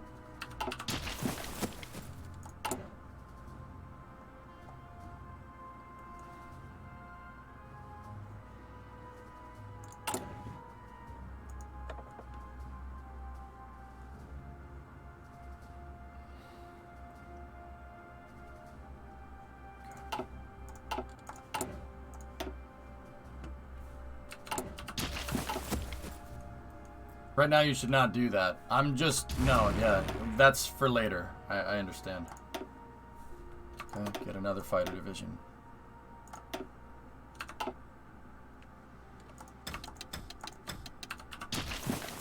What about you guys? Those guys are all set.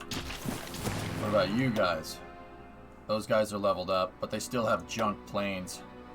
These guys come rolling through with the Stukas, we're gonna get our tail handed to us. That's right, Clayton. Yep.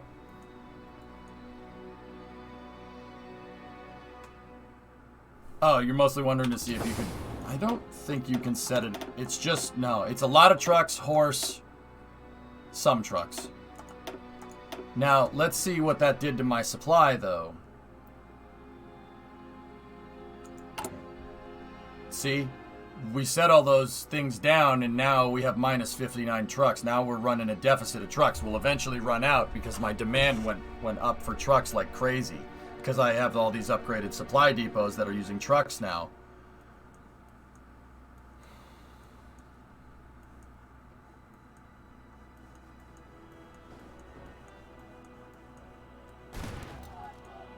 Oh, someone's fighting over there.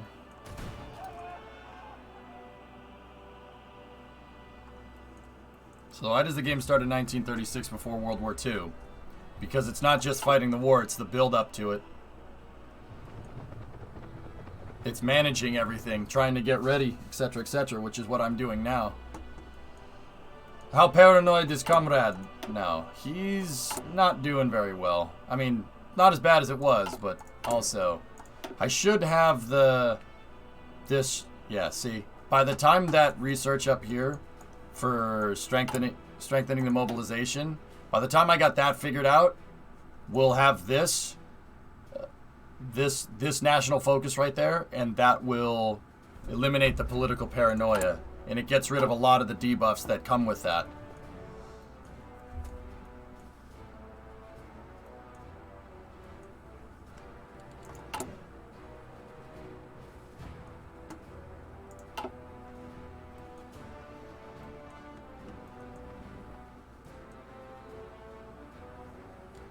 See, right now, Clayton, what I'm doing is I'm building up the infrastructure.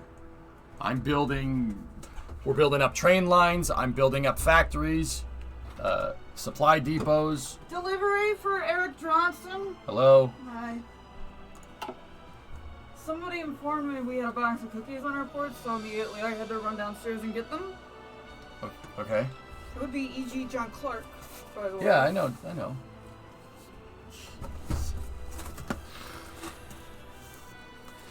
Can we do this during break? No, because I want to eat the cookies now. So...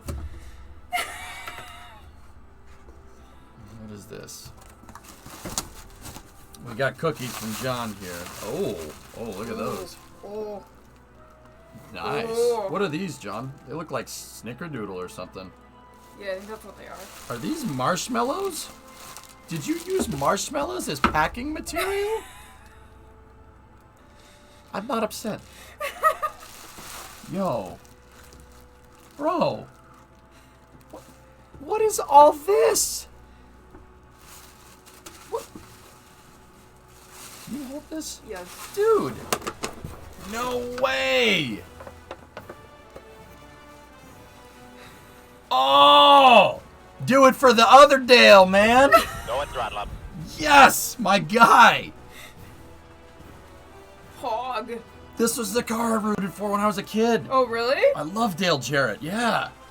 Because he drive a Ford. Quality Ford. That's awesome, man. Old school. I love it. Wait, is this Bill? Aww. Wait, read what he just said. They were from my dad's collection. He passed back in 13.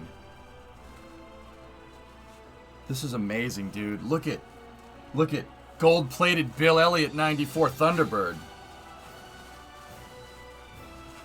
That's awesome, That dude. is really cool. I'm speechless. This is I'm not even like this. I'm not being ironic. This is amazing. Oh, that makes me so happy. These models are so cool. And then there's you gave us a bunch of Swedish fish and some Skittles. You get some tropical fruit bubblicious and some Skittles. Dude. Thanks. Thanks, man. He said he was sending cookies. I'm like, all right, cookies. But this is awesome. Jesus, man. These were your dad's? That's cool. Thank you for sending those. I know EJ will take care of them. Yeah, absolutely.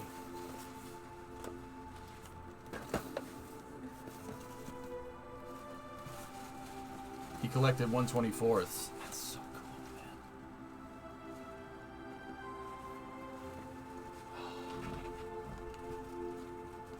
That means a lot, man. Really, it does. That means a lot to me. I really appreciate it. Next stream, maybe we'll have them out of the box crashing them into each other. Yeah, maybe. Thanks, dude. Thanks, dude. I'm gonna go enjoy these cookies. And Well, they were for you, if I'm remembering right. Oh, Here, well. take your marshmallows, too. Okay. There you go.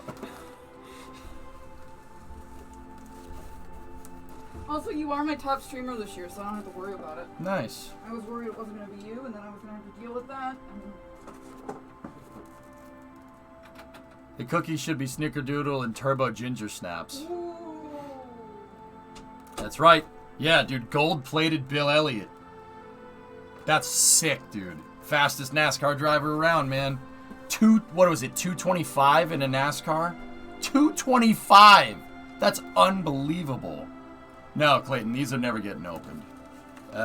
John, these were your old man's. That means a lot to me, man. You know how important I think family is. You know, Vin Diesel memes aside. Like, that's cool, man. Thank you.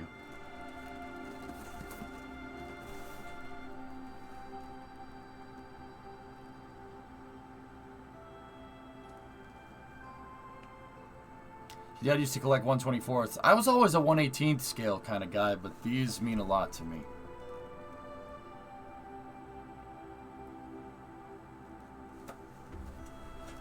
Dude, this is the car that me and my dad cheered for.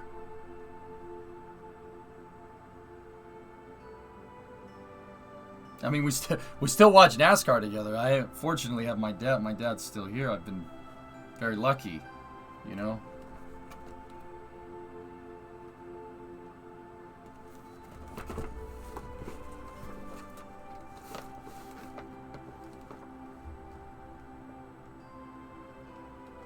Mine. Mine. Mine. No, you can't have them. Leave me alone. They're mine now.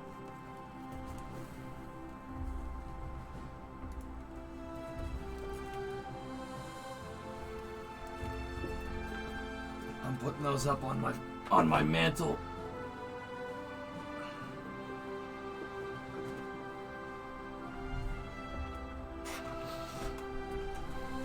Those are going in the living room, man. They're going right up on my fireplace.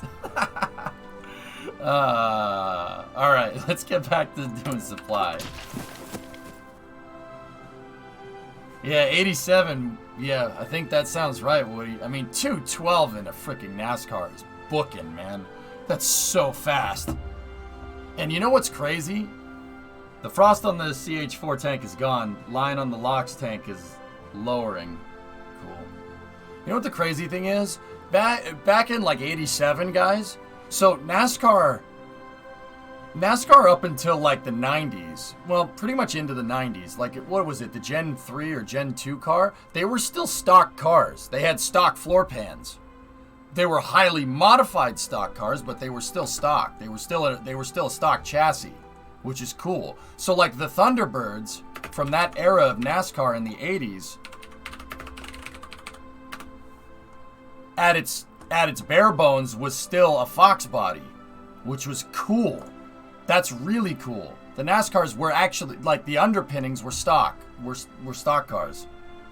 I wish they would go back to that, so that would entice chassis development. Oh. Yeah, they were also way less safe, Pace. I understand, but let's be real here. What's safe about going 212 miles an hour? What's safe about that? Ain't nothing safe about that.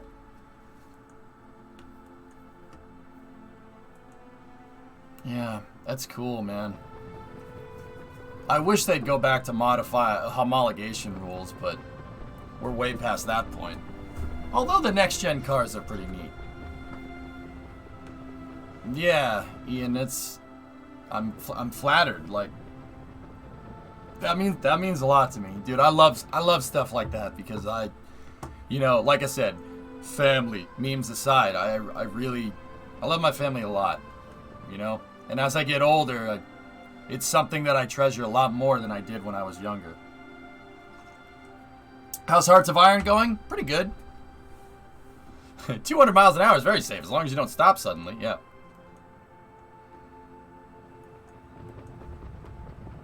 Yeah, that's chaos. What's the fastest racing based on top speed? Top Fuel Dragsters got that. They go 300 miles an hour, man. 300 miles an hour. And they go from 0 to 300 miles an hour in about 3 to 4 seconds. Just, you know. What year do you think you'll go to war? Well, Denny, the Germans are coming in 41. Whether I really like it or not. These cookies are going to make me gain all my weight back. They're so good. Give me, Brimo, may I have one, please?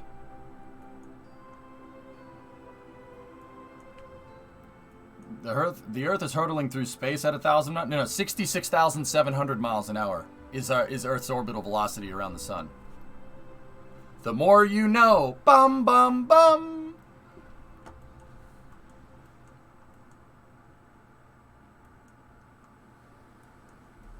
Way more unsafe. Yeah, you're right. You're right. The Earth needs a roll cage.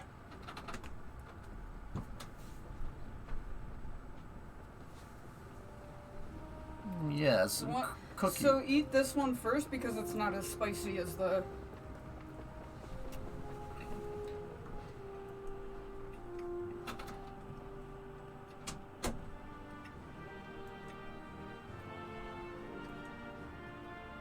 Mm-hmm.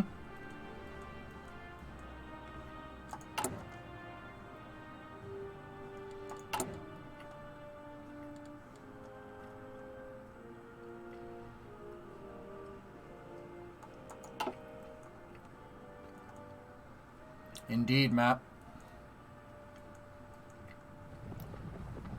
I'm not sure, Ryan. I don't know what the sun's speed around the galaxy is. Fast, but it's all relative.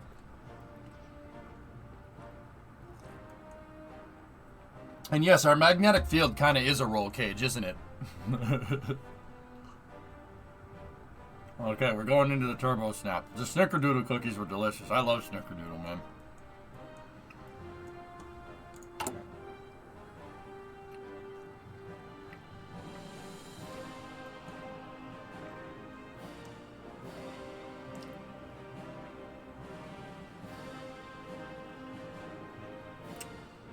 Yeah, we're spinning. Yeah, we're spinning at about. Well, pace it. Where we are, where I am, it's not as fast as everywhere else. Like if you're down in Florida, the Earth's rotational speed is like 1,300 feet per second, which is pretty fast. But once again, we don't notice. Top Watch channel, thanks, geek.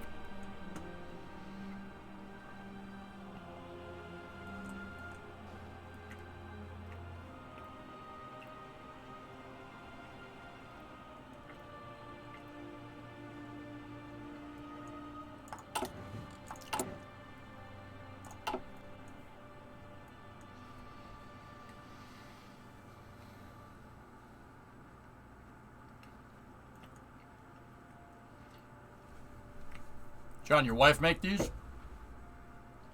Do you make them? They're good, man. They're really good cookies. Tell her thank you.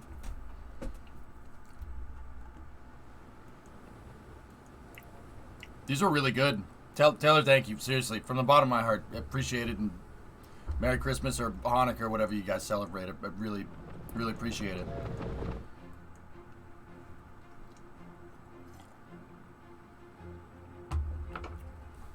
Hibbit, I don't know what happened there, and at this point I'm too afraid to ask. Will do. Thank you. Appreciate it, buddy.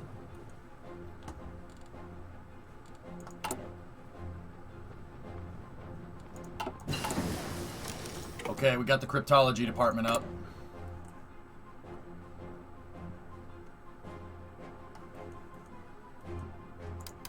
Break it, baby.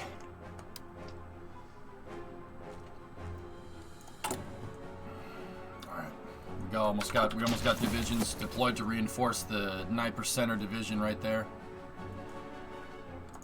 Modify the officer corps. Do we have enough for this? What buffs do we have here? Dude, guys, I found a buff here, and keep in mind, this is me discovering the game. People probably already knew about this. There's under Army Command, there's Bayonet Strength. Bayonet Strength, basically, you can design infantry units for free. Look, infantry unit design cost, motor infantry design cost, mechanized infantry design cost minus 100%. Infantry experience gain for combat plus 10. That's insane. Who thought that was balanced? Nice, Clayton. Yeah.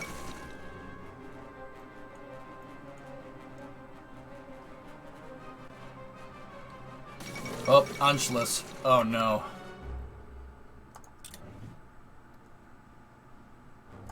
Uh-oh. It's happening. It's happening. Uh-oh. Bum bum. I love how it's playing the bum bum bum.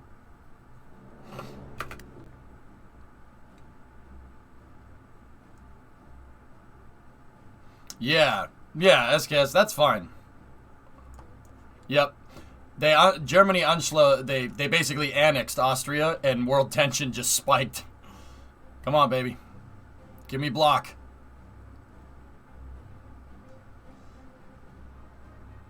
Let's do this. We got free military factories for you, Jim. What do we need right now? I still could do with some tanks, and we need more CAS. Close air support. Close air support is huge in the new patch. That's what everybody was telling me. Alright.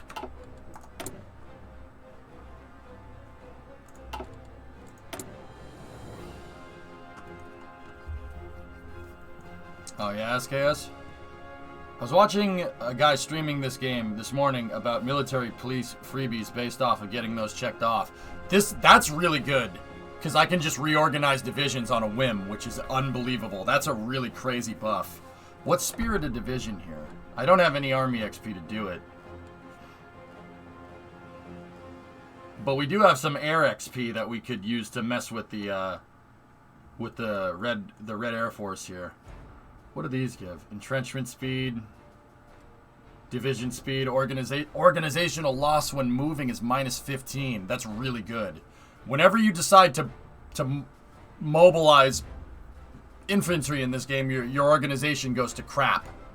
That 15% loss would be good if you need to move troops a long distance, or fall back. In my case, we're gonna get pushed back. I know that's gonna happen. Division training time -15%. Allow delay tactic chance if it is preferred. Tactic plus 100%. Alright. We'll get back to that in a moment. Брось! Готов выдвигаться. Готов выдвигаться. Alright. Those guys are out. And they're moving into the Sniper defensive positions. He said they help with your troops as you push and keep submission numbers up. Good, good. What's your battle plan? As in superior firepower or one of the others? I'm bunkering down. Defense. We need anti-air and a lot of artillery to support our guys. The Germans are going to hit us with everything they got. Now, once again, guys, I'm playing with historical focuses on, so I know what's coming. If this was any other occasion, I would have to go and do the intel to really understand what's happening. That's what I'm learning in this game. Semyon Budnovy accused of treason.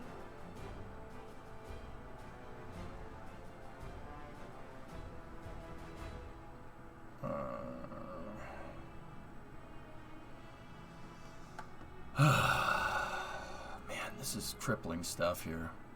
No, he's above suspicion. He's above suspicion. Look at that mustache. Look at that mustache. A saboteur wouldn't have a mustache like that. He would have the little, I'm a warrior. I'm gonna win. Yeah, no, he's alright. We keep him. You live. Okay? Look at how progressive we are. Somebody gets accused of treason, and we thought about whether we wanted to shoot him in the head or not. Right? The fact that we thought about it shows how progressive we are. Do you see? See how progressive we are? Look at that. Смирно! Smyrna!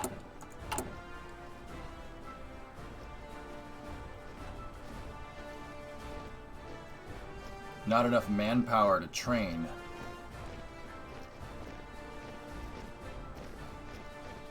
We have the equipment. We don't have the manpower now. Okay. Smirnov! Who are you playing as? Stalin. Yeah, look at how progressive we are. Oh yes, we like.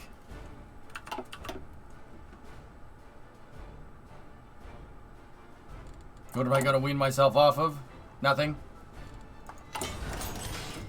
It's a free dockyard for you, Jim. I'm not really focusing on the Navy too much, dudes. We have a lot more land to cover than that.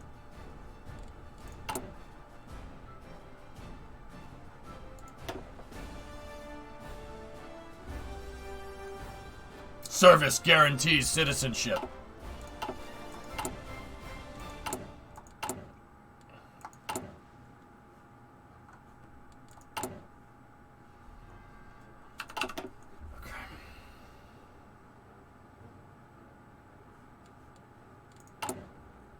We have some air experience here, so how about we don't have the political points to put anybody in here yet.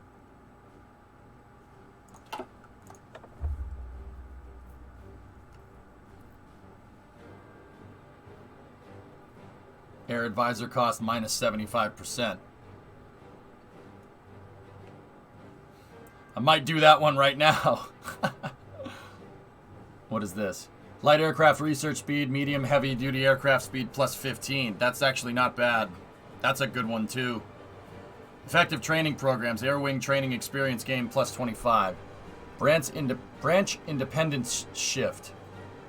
Experience gain plus daily. Air Force intelligence to others -5. I might do that one right now, because that means I should be able to, these, yeah, instead of 120 points, they cost 25. So we'll grab that one to put this in here, and then we'll point one of these guys, depending on what we like, when we get the political points to do it. How's your paranoia doing? Oh, he's pretty paranoid. But we're almost out of it. I'm gonna speed up a little bit, guys. Just a little bit. Navy attention to detail. For too much read at all. The Navy's game's ruined for Russia. It'd take some real skill at the side of things to make something of what you got there. There's no point passing. There's no point in doing that. There really isn't. Land is what Russia needs to defend against. Yeah, that's really the big one, man. Look at how big the land border is here, man.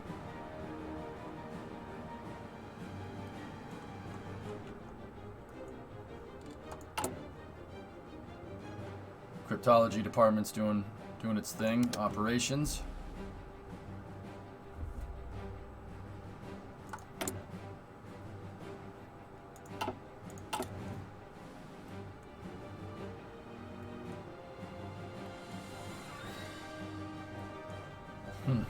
Interesting. Oh, here come the landscapers.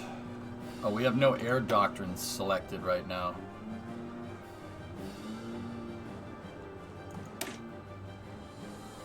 We do not have enough experience to unlock anything like that. Okay, cool.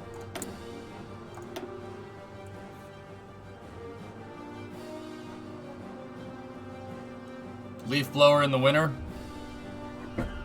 I don't know. How's the war going, fellow comrades? Build up the war is going very good. Armored trains really help. Yeah, there is some other stuff, though, that I really should probably get. Could that thing be louder? Like, I get it that it's, it's got no muffler on it, but...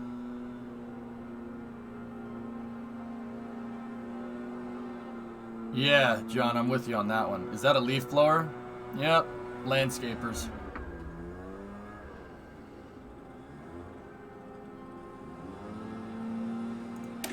I'm gonna get them better guns here. You actually thought that was the game audio? Nope. Nope. Alright, let's check out some of these guys here. Konstantin Vershinin. Air experience plus 0.9, air superiority plus 10. Independent Air Force 75.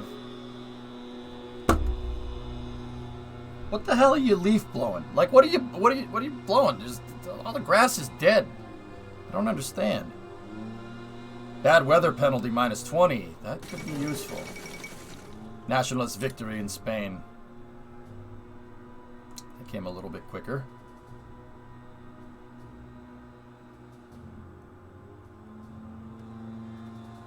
Oh, MC, the worst was the other day, dude. Because the houses here in my apartment, the apartment building is like basically built in a residential area, right? Because we're in a city, so we got like a mix of houses in commercial, like not commercial buildings, but like apartment blocks, right? And we're at like the back of the apartment block, and there's a fence, and then there's the next street over, and then there's the house. The house is maybe like 20 feet right there. Actually, it's maybe 30. It's close. That's the point. Dude, on last Sunday, some guys were out there roofing at 7:30 in the morning with a nail gun. I'm like, dude, please just kill me. Oh my God, on a Sunday, what are you doing? Like, I get it, man. Like, you got a job to do. I get it, but it's 7:30 on a fucking Sunday. Come on, man. And don't get me wrong, like, I'm not going to go out there and say it, dude. It's not those guys' fault. Like, they got a job to do. I understand, but damn was that annoying. But yeah, see, like, Josh, there's the flip side to that. I've done roofing before. Do not do roofing in the middle of the day. Even in the winter, it sucks. The sun is beating on you all day. Especially in the summer. It's not good. Yeah, no, I understand that.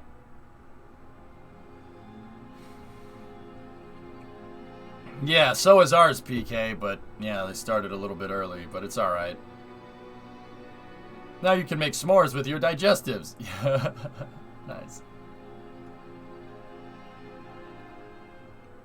I already sent the troops out there, Kev. It wasn't enough, though. Discovery, go Hey, at throttle up. Pixon, 3-month resub. Thanks, buddy.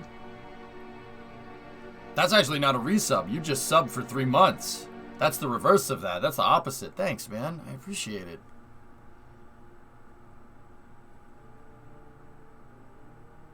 Yeah, Pepines, that's right. Yeah, wear knee pads, too. Yeah, roofing's hard work, man.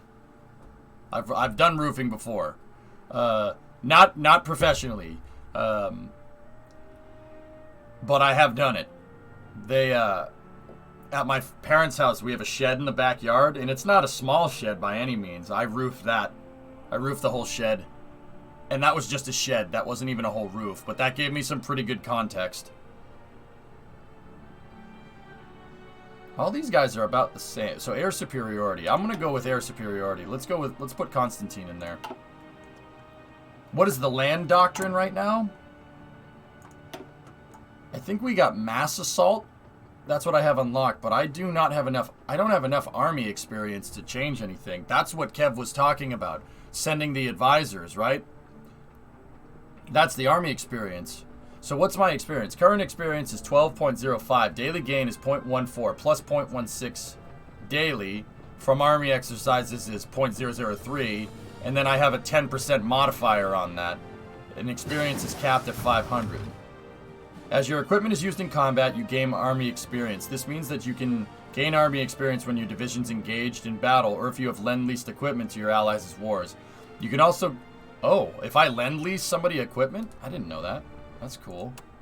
Dude, there's so much to this damn game. You also gain experience from conducting army exercises with troops that are at least trained from certain national focuses. Some ministers can increase experience gain. Army experience is needed to create and modify division templates. Yep. So we got rubber processing figured out. That's good. What do we have over here? 38. Research speed plus 5 for computing machine. I'll take that. I'll take what I can get. We've almost got the Paranoia done. That's a turning point, man. Oh, jeez. Stalin's getting a little antsy in his pantsy right there. I'd go ground support. Air superiority is king. Okay.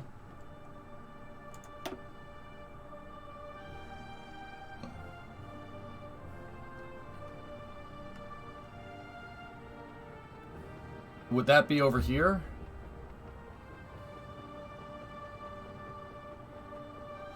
Which one of these would that be passing?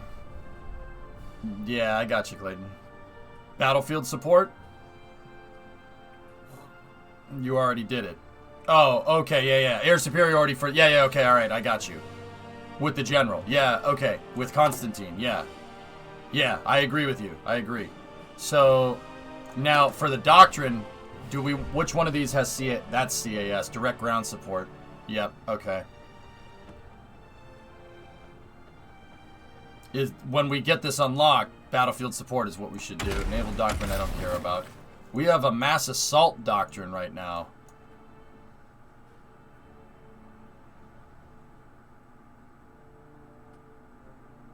Soft attack plus 10.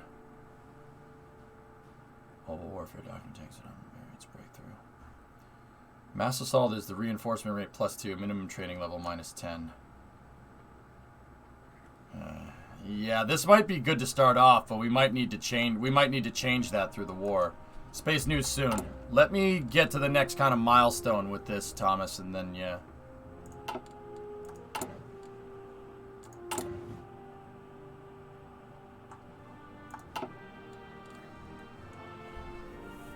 You could raise stability via the focus tree to increase factory output. Yeah.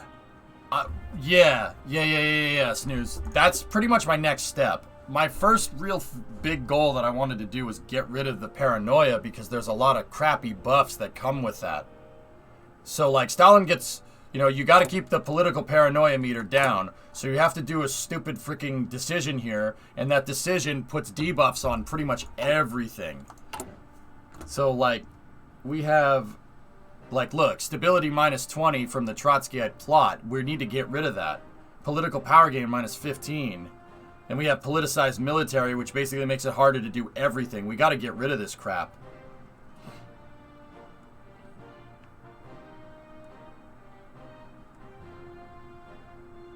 Yeah, see, look at Soviet Air Force. Look at those modifiers. Those suck.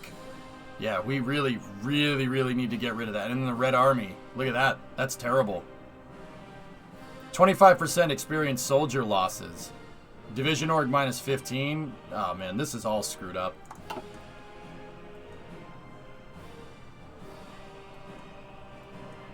Yeah, I got you passing. See last clicks. Maybe put some radar stations to increase air effectiveness. That's coming later, but yes.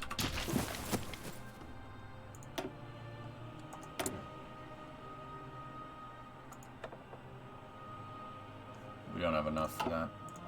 Get rid of that. Comrade, how's country? We've almost found all the Trotskyite spies. We are very close to eliminating all of them by letting them go swimming with concrete shoes. I do have a spy agency, John, yeah, and they're working on Germany right now. I've already deciphered. We've infiltrated the army pretty well. I can see what. See. I can see what they have right now. These are the ones we got to watch out for. They have 145 Me-109s and 89 Stukas. And then they got some scout planes, and they don't have any Ju-88s. 0 Panzer IVs, a bunch of, what is that, a light tractor or something? Okay.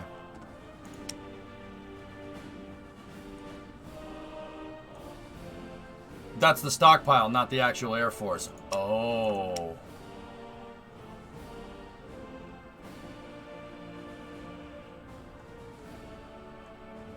Oh, crap. Okay. So.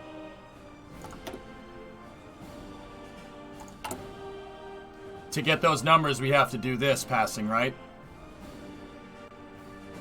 The RCS is firing on Booster 4. Oh, nice. Cool.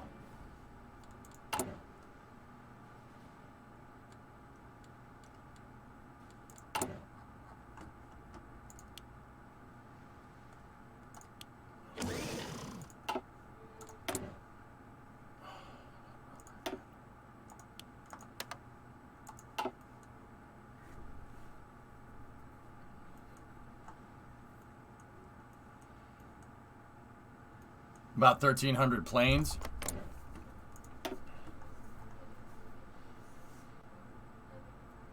Okay.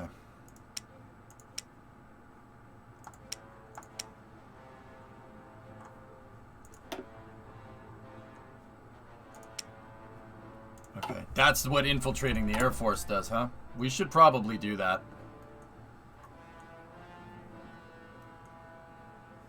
The cryptology department is working on breaking the German code.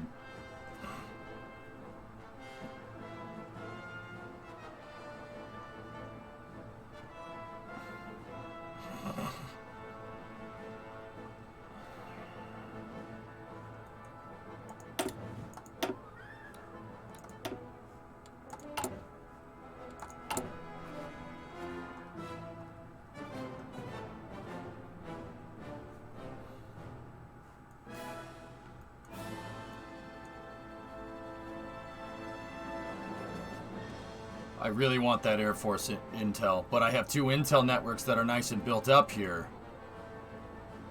Infiltrate and Air Force mainly get you plane blueprints, though there may be a moderate intel boost.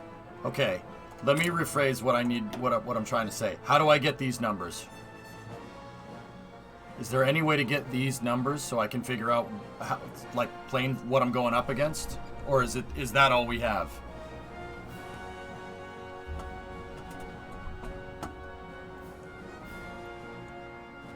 No. Infiltrate. Okay, alright, already got that.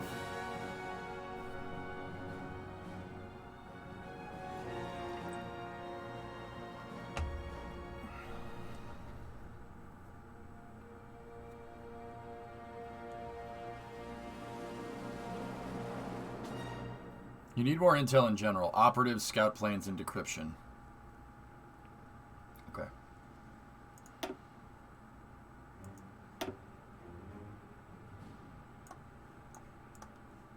Alright. So, scout planes. Can I...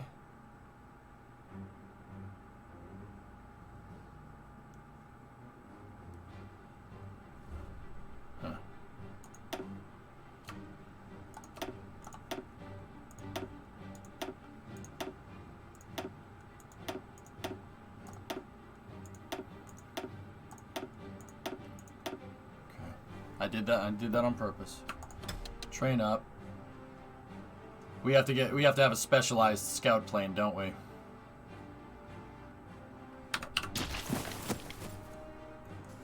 Oh, quiet your intelligence networks.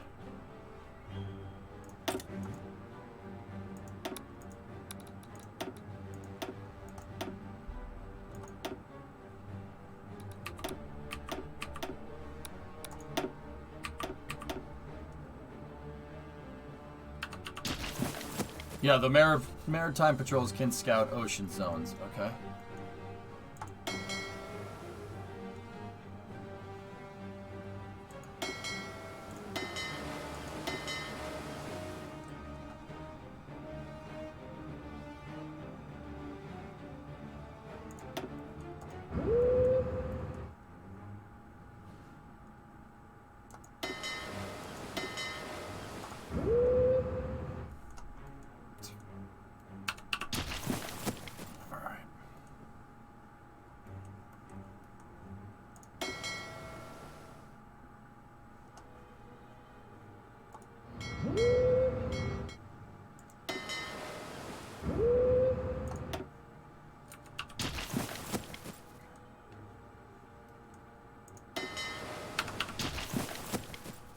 All right.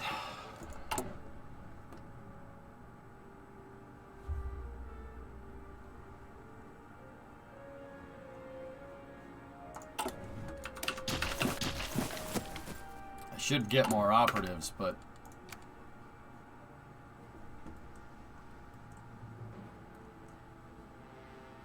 yeah, let's see what's going on down there. I want to get this figured out, and then we'll figure out where we need to go from there.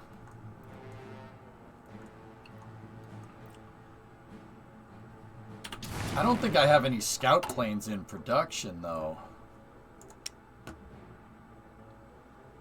I don't think I have any scout planes, period. Hang on.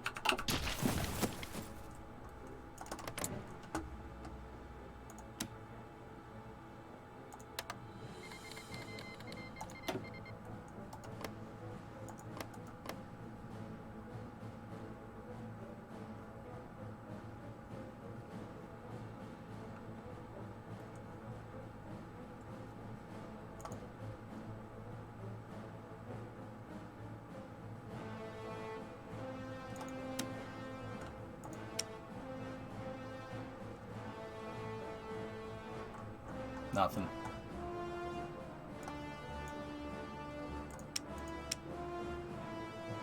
Nothing. No scout planes.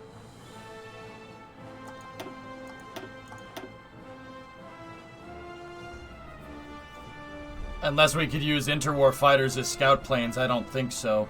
Don't you have to have like a dedicated scout plane?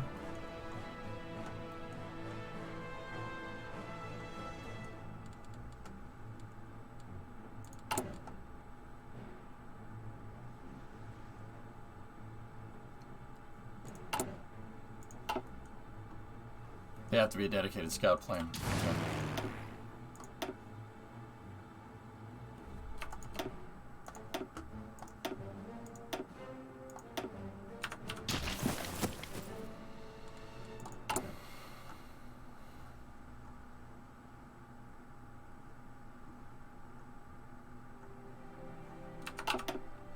Sputnik early. You could try to do that.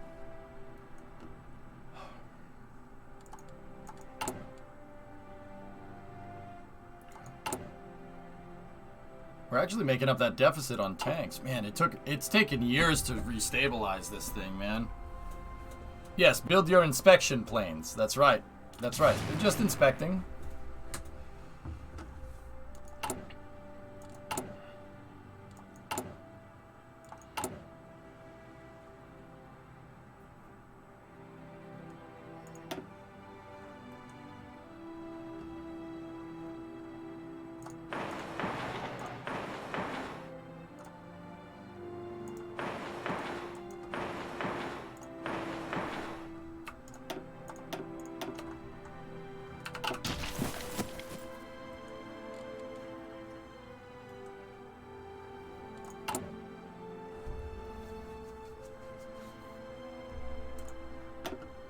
We've almost got it. And it's good because that's getting pretty bad pretty quick. I really hope that focus finishes before he goes bananas.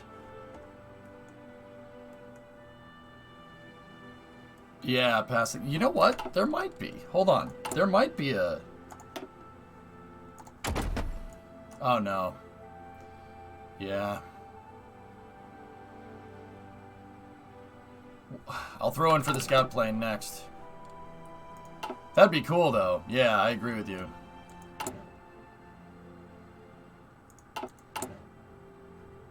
Okay, we're doing good. We got surplus of a lot of planes. We're minus 85 total on CAS, but that's okay.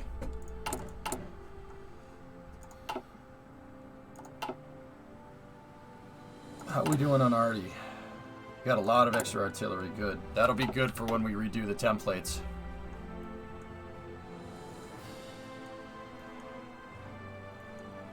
So, all right, let's think about this. What do we do? The Paranoia is gone, so now we got to focus on rebuilding and infrastructure. And that's gonna go away before he goes bananas, it looks like. Good.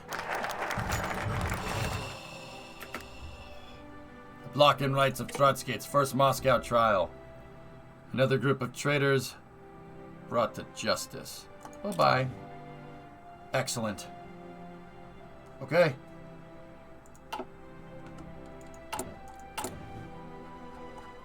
All right.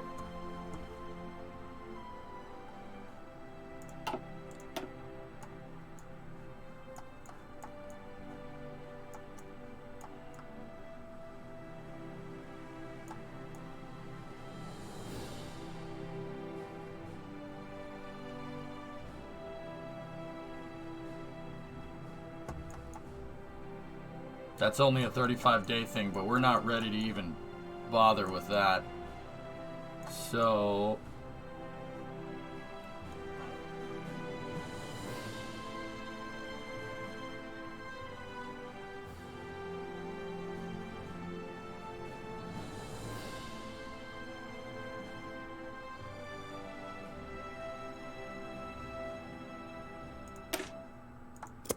Bring some foreign experts in here to help me out.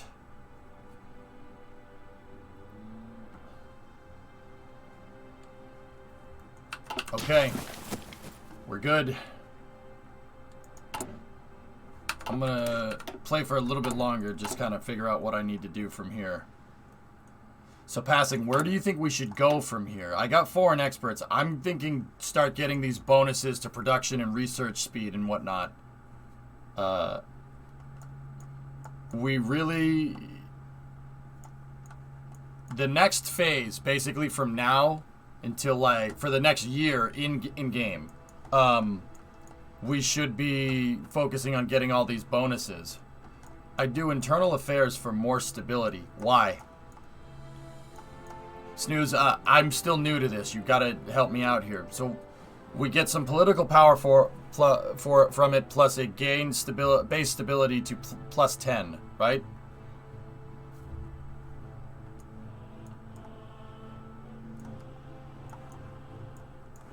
What? So like from Yeah, I know about hovering over it, and I see game-based ability plus 10 and 50 political points. With Paranoia sorted, work towards extra research slot, then further stability is a solid plan, I'd say. Okay. Why? I understand, like, oh, you want everything to be stable, and that's my job. I'm like, what's the modifier there? I mean, hover over the stability percentage. Oh,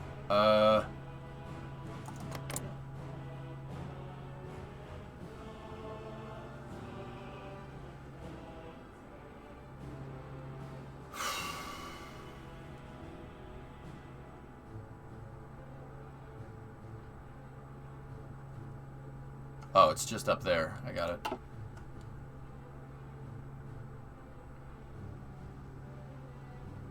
Oh, it inhibits factory and dockyard output, amongst other things. And, yeah.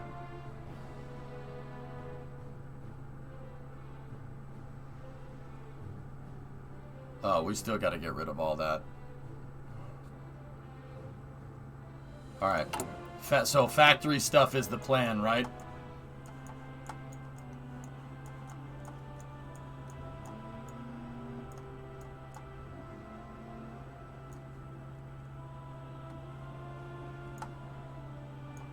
Let's go. I want to go down here and get as much of these plans as possible.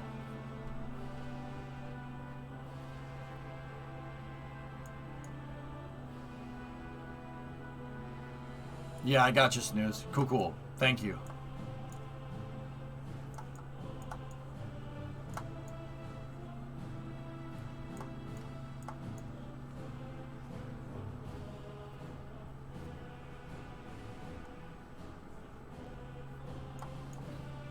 Okay.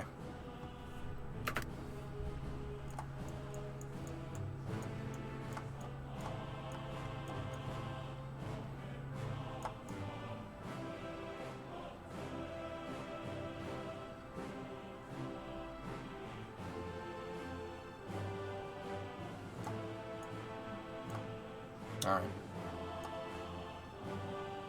Yeah, research stability.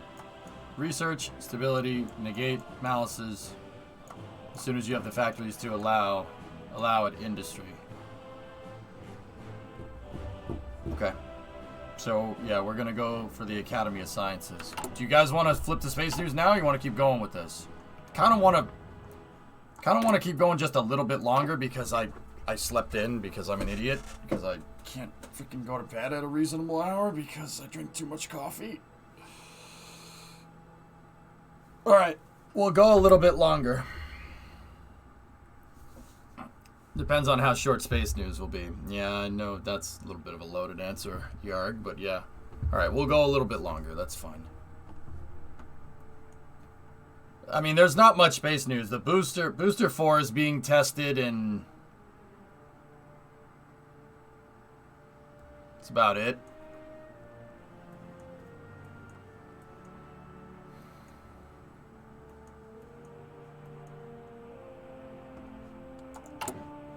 I mean, I could probably go looking and probably find stuff. There's some SLS stuff in ABL. They did do the forward join, yeah. Okay, so there is a little bit, but it's not a lot.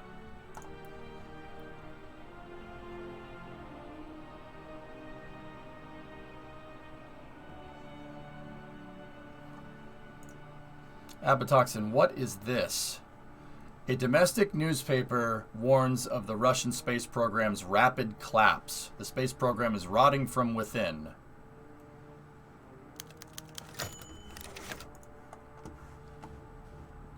Turkey delivers an investment portfolio.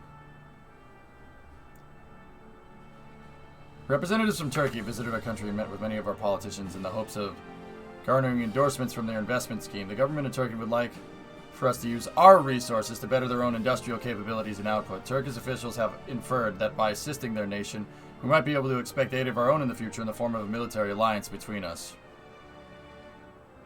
Alright, fine. See what happens.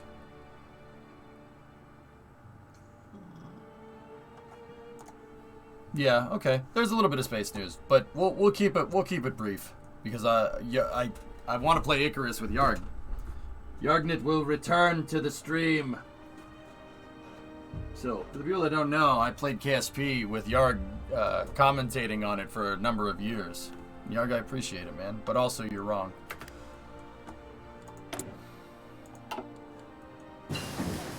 The war artillery. Get that research spot. Let's keep going. The Dark Ages. Savage, man. Savage. Yep. So we'll play some Icarus together. It'll be fun. Should we? I don't know. I'm hesitant. Everybody says screw tanks, they're a waste of time. But also, at the same time, it would probably help to have them in some capacity. Hey, Owens. What's going on? But maybe we should work on improved equipment. You know what makes it really dark? When you can't speak in chat. Ah, see, Yarg is, you know, he's into the Soviet Union RP as well. Very nice, eh?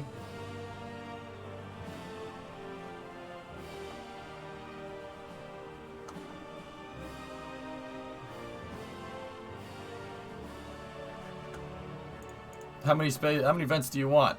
All of them? That's crazy. That's crazy that they're using tank venting as RCS. I don't care if they're a waste of time, they're cool. I'm kind of with you on that one, but also it would probably be better to get that artillery.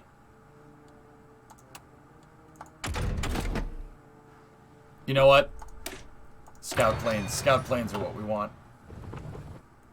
In Soviet Union, dark humor is like food. Not everyone gets it. Oof.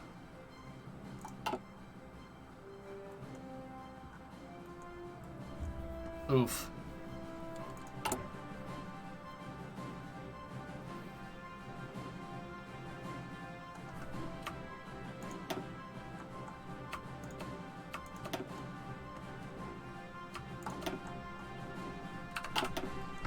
Oof.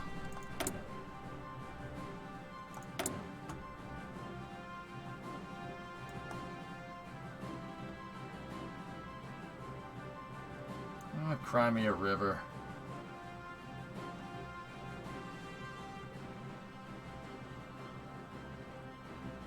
Man, there's a lot of nations there. Okay. Privet, Nikic.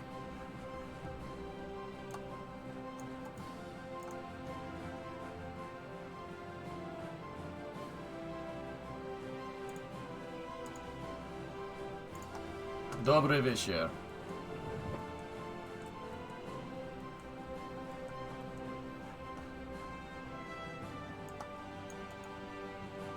I gotta still translate, dude. Haha. Yegetov, Neon. Yegetov.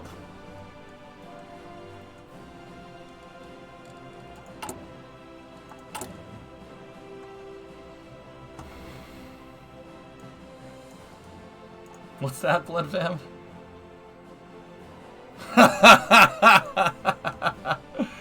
Yeah.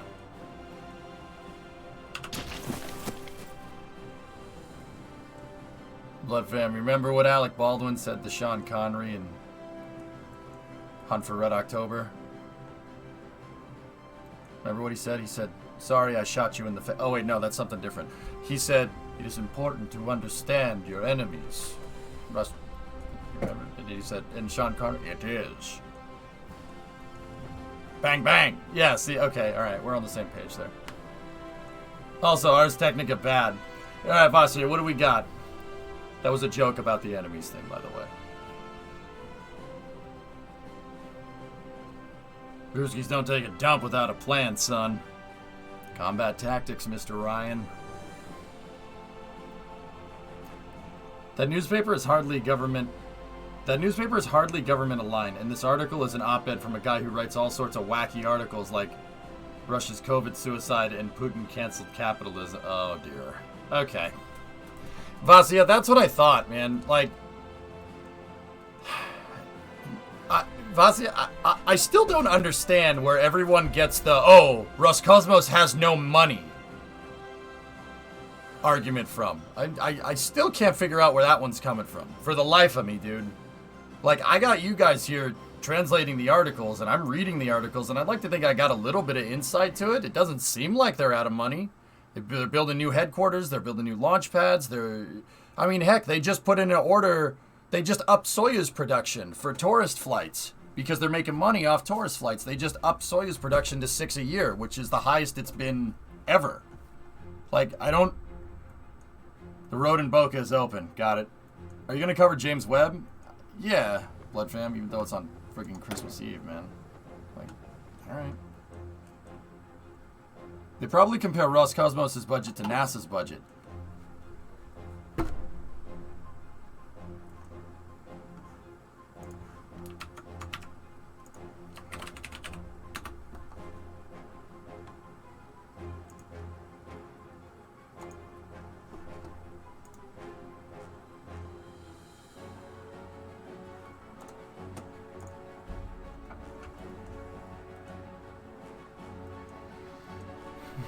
Yeah, John, it has nothing to do with that, dude. Like, Roscosmos is a lot of things, but I don't think they're short on cash for what they're trying to do. Stop showing Mike Massey. Why'd you show a picture, Bill? Ouch. Hey, where'd you get that picture of Geeson? Man, that picture that I showed must look like a lot of different people. Nice. Alright. We got some mill factories being made. I almost have the supply hub on the east side of the river in Kiev, of the Dnieper River there. Okay. How we doing on the planes? Okay. Bum, bum, bum.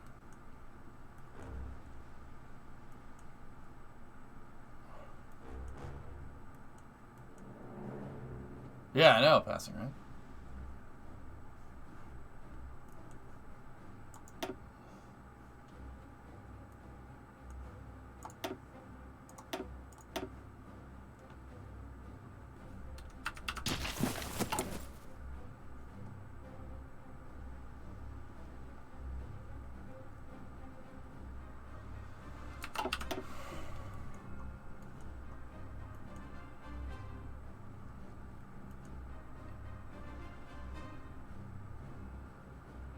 Owens, it was a cluster, man. Look, I'll say it. I've been saying it this entire week. I don't blame Mercedes for being pissed off, and I don't blame Red Bull for, you know, praising the stewards or whatever, and being so happy that they stuck it to Mercedes or whatever. I don't blame Mercedes for being pissed. They have every right to be pissed. There's an overarching thing here. It's not about which Formula One team is right, dude, right? It's about Mike Massey not doing his job correctly. That's what this is about. I don't blame Mercedes for being mad. They deserve it. They deserve to be pissed off. But where was that outrage when the calls were going in your favor? It's pretty selective outrage from them, but simultaneously, it's the same way for Red Bull. Horner was saying, oh, the stewards, you know, even Max in the race. Oh, I don't understand. This isn't the Formula One that I know. Yeah, you weren't saying that after you won the championship, were you putz? You know, like, they safety card the race. He's like, oh, this is not the Formula One I grew up with. I hate this. Yeah. Then he wins, and he's like, oh, I'm the best. Like, dude, there is some overarching problems that need to be addressed here. Eventually, though, after the race director had been murdered... That's what the freaking race director has an axe through his head. Oh my god. Oh boy. Yeah, no, that's the problem here. I don't blame Red Bull for doing a 180 on their opinion of the stewards, and I don't blame Mercedes for doing a 180 on their opinion of the stewards. It ain't their fault Massey doesn't know what he's doing. It's like Owens, you know, like we make jokes about the Patriots and stuff, etc., but the reality of that situation is that the coach of the Patriots knows the game better than the goddamn referees. He has to tell the referees how to do their job from time to time. Like, they'll call a penalty right? And they'll be like, oh, yep, that's a 10-yard penalty, right? And then from time to time, they'll go over to the coach and explain the penalty, and they'll be like, yeah, that's a 10-yard penalty. And the coach will be like, no, it's not. The rule book says that's a 15-yard penalty. What are you doing? And the ref's like, oh, yeah, change in plans, 15-yard penalty. It's like, dude, it ain't Mercedes or Red Bull's fault if they know the rule book better than the goddamn stewards. That's the steward's fault. I mean, Evil Bit, the guy constantly has to tell the referee, like, dude, this happened in the game versus the Bills. Bills had an injured player and the refs didn't reset the play clock. He's like, guys, you have to reset the play clock for an injured player. And the refs are like, oh yeah, we got to reset the play clock for an injured player. And he's like, yeah, I know you do, because that's the rules. That's your rules that you abide by. Or supposedly. And the refs are like, oh, yep, reset the play clock. It's like... And Belichick isn't the only coach that does that, dude. There are I've seen other coaches do it. Mike Vrabel has done it a couple of times. If you're a Titans fan, he tells the referees how to do their job because they have no idea what they're doing. It's actually kind of funny. Yeah, Forge. Yeah, right? The stewards gave Max a penalty for not serving his penalty right. They penalized him for penalizing him. When in reality, the reason why he didn't serve the penalty correctly is because they didn't tell the guy behind him he was being penalized. See, this is the thing that I'm talking about, man. Like, and then, you know, that's how Red Bull got boned at Jeddah, and then Mercedes got boned because they rescinded... The stewards abided by the rule book and then rescinded their own damn rule by saying only certain cars can pass during the safety car. That's not the rule book. That's dumb. That ain't the rule book at all. You went against your own rules. If you're going against your own rules and you enforce the rules, what's the point of the rule? And that's why Toto is so pissed off. No, Mikey, no, that is so not right. That's what he meant by that. You're changing the rules on the fly. You can't shoot from the hip during a Formula One race. What are you, nuts?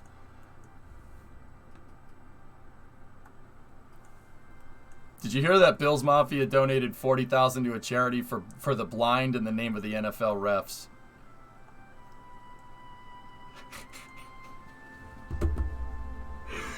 Oh, man. Dude, you know what? I'm a Patriots fan, John. I should hate the Bills. I really don't. I don't hate the Bills. I think they're a good team. I really do. They're a good team, and their fan base has heart, and that's what I like. I'm dead serious, man. I should hate the Bills. They're our division rival. I don't. I think they're cool. I like Josh Allen. Josh Allen is a beast mode of a quarterback. Yeah, exactly. Yarg. Yeah, the enemy of my enemy, right? Dude, that's so freaking funny. The refs are the enemy of all. Yep. I can't see Lewis boycotting. He's too much of a driver. Nah, Lewis don't like that. He not don't like that. He'll say something about it, but he'll race. Look, at the end of the day, here's what I've noticed about Lewis Hamilton. I've been watching Formula One for a long time. He has all this other stuff that he's concerned about, but racing is his number one. That's what he gives the most fricks about by a long shot. Like, he has all these other social commentary and social issues that he talks about, and that's fine. That's okay. There's nothing wrong with that. But you can tell that guy has freaking racing fuel coursing through his veins at all times. It's only about the car. There's other things, but the racing is that guy's number one. It's really easy to spot it. Like, you know who has it and who doesn't, you know? And I'm the poor Pittsburgh fan. I'm sorry. As a Cowboys fan, I agree. But they both hate us with a fervent passion. I don't mind the Cowboys either, Blood Fam. Now, Blood Fam, I do have a problem with you guys calling yourselves America's team when there's a team literally called the Patriots. That's a little weird, but all right. I'll let it fly. Browns fan here. We'll be trotting out a JV team tomorrow. It's a shame, NC. The Browns are on the verge of being good. Baker's a good quarterback, man. He is. I mean, I think Josh Allen's a better quarterback than Baker is, but that's not a... Why am I comparing those two? We didn't name ourselves that. Sure you didn't. Hawks fan here. This season is pain. How are we doing on recruiting? See, I like Hearts of Iron because we can, you know, you can sit here and while you're building up stuff, you got to bridge the time, right? That's actually pretty good. I like being able to play this game. You can pop back and forth between chat conversations in the game. I appreciate it a lot.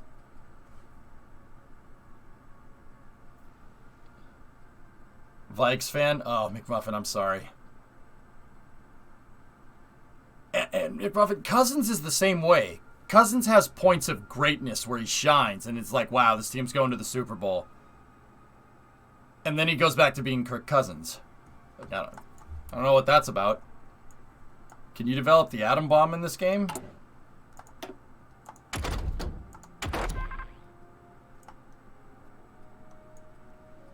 Oh, yeah. Bloodfib, the first time I played Hearts of Iron, I wanted to play as Germany, and I played as Germany, and I teched atomic first and ended up nuking everybody and taking over the world. Soviet Union didn't really have much to say when their capital was turned to glass. It's pretty bad.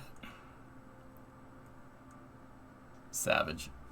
Lucen Toto didn't attend the FIA award yesterday, so when Nick DeVries went to take his Formula E award, he said to John Todd, "You told me I won't be a racing driver. Suck it. You try to nerf Mercedes, we will crush you."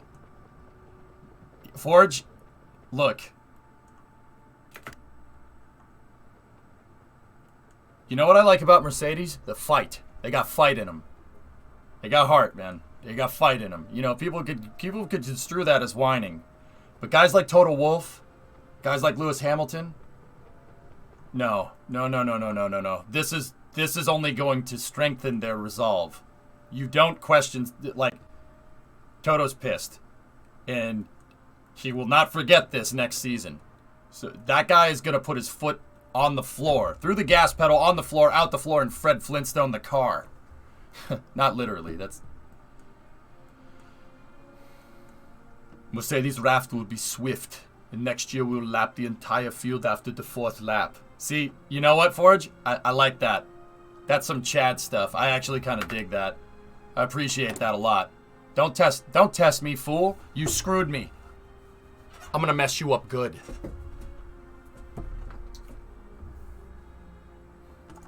I like that. No, I wouldn't. Honestly, if this happened to Ferrari, I wouldn't be taking this sitting down. No way. But it's not going to happen to Ferrari because they suck. Hopefully next year it'll be better. But anyway, all right, we unlocked the text lock here. What do we got? Eastern Development. Develop the Urals. Vladivostok. Khabarovsk. Khabarovsk.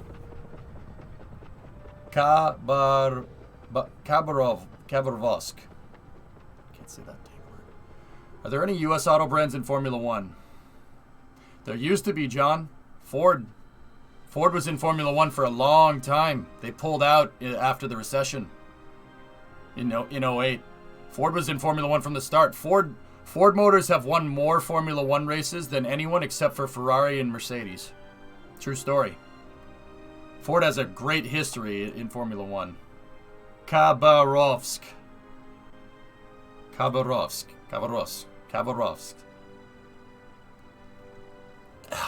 Finding the accent, Vasya, and finding how to make those words come out, like the pronunciations come out of here, that's one of the hardest things, dude. I mean, if you grow up with it, it's easy, right? But I feel bad for people who like the Lions. I like the Lions.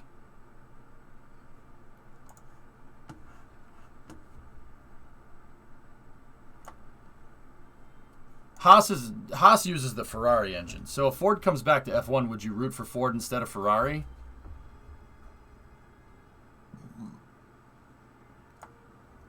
Well, Bandit, I'll be 100% honest with you.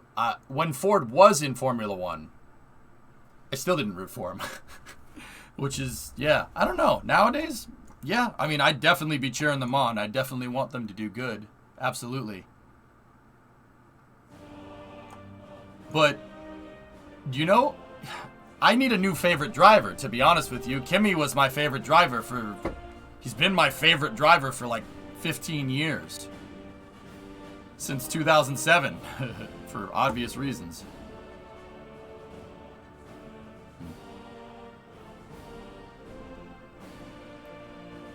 I love yeah, see, you know what, Evil Bit? The funny thing is my favorite European auto manufacturer is Ferrari, and my favorite American auto manufacturer is Ford. Damn it. They hate each other. Ricardo, George Russell. This is an outrage! George crap posting from the freaking sidelines during the last race. That made me laugh, Owens. I want to see Musk troll the auto world and create a V8 hybrid and dominate Formula 1. Lando's cool. I like Lando. But I like, you know who's really growing on me? Saints. I like Carlos. You know why? Carlos minds his own damn business. He's just kind of there. Did you see him on the podium at Abu Dhabi? They talked to Max. Max is all happy. They talked to Lewis. Lewis is like, all right. And they talk to Carlos. He just comes up and he comes up and like, say the automaton is the trophy. They give him the trophy and he's like, look what I got. Carlos made the Carlos face when they interviewed him. He made the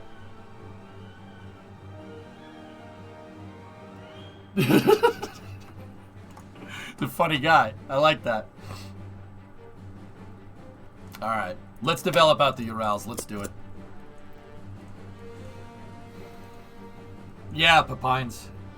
I didn't see, dude, for the longest time, I didn't see what people saw in him, dude. But that performance at Abu Dhabi changed my mind. He was enjoying watching the world burn. Yeah, Demon, really. He just walked up, he's like, man, this house is burning down, but this trophy is really nice. This windshield is dangerous and obstructing, but I do like Fig Newtons. Detroit Lions are a good team. They just need a better talent to work with.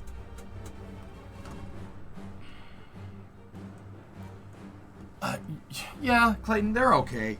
I think they got decent enough talent. Certainly more talent on the team than enough to win one freaking game, right? I like their head coach. I like Dan Campbell. I like Dan Campbell when he was the interim coach of the Dolphins. Because the guy has heart, dude. He's not the best coach around, but the guy gives a frick, and that's what's important. I think he'll have a home in Detroit for a long time. Yeah, Blood Fam. No, I've dealt with Michiganders. They're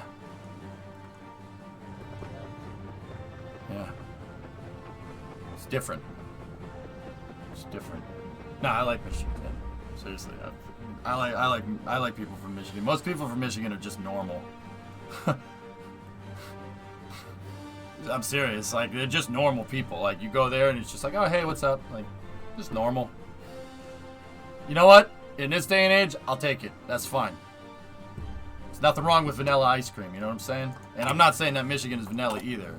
You know, the other thing about people from Michigan is they look out for their own, which I do appreciate a lot. You know?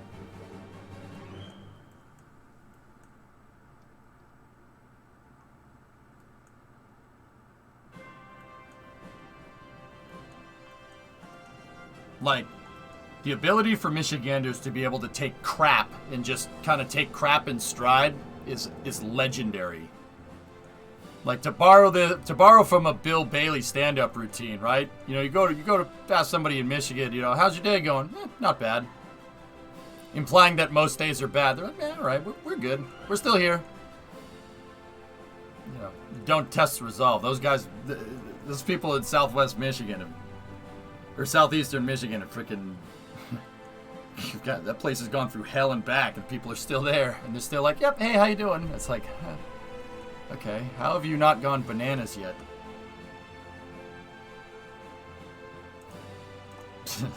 Wrecked. The difference between this year's car and the next car is huge. Dude, I'm sorry, those low-profile rims on a Formula 1 car make a Formula 1 car look like a toy. That is my number one response. Not bad, considering. Like considering all the crap that this state has gone through, we're doing all right. Doing all right. I like that, man. That's cool.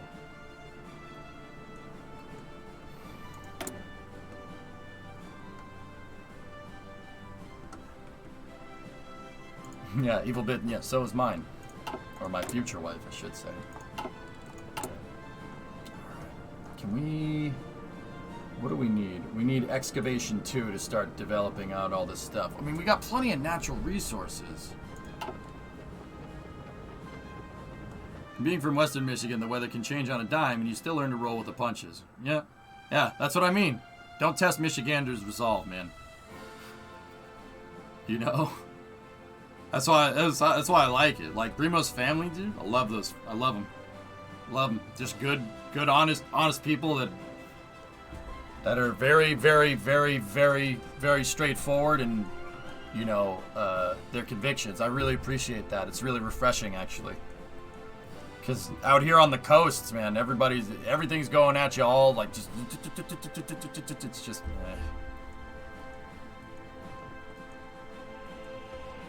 And you know what's weird, PK, is that I felt that way about Michigan before I started dating Brimo. I've always liked Michigan because it's mostly because I like cars. I'm not gonna lie to you. But now it's more than that now, you know. Yeah, Blood Fan, tell me about it. There's some of us that are still normal out here. Some. Just kind of got to get out of the city.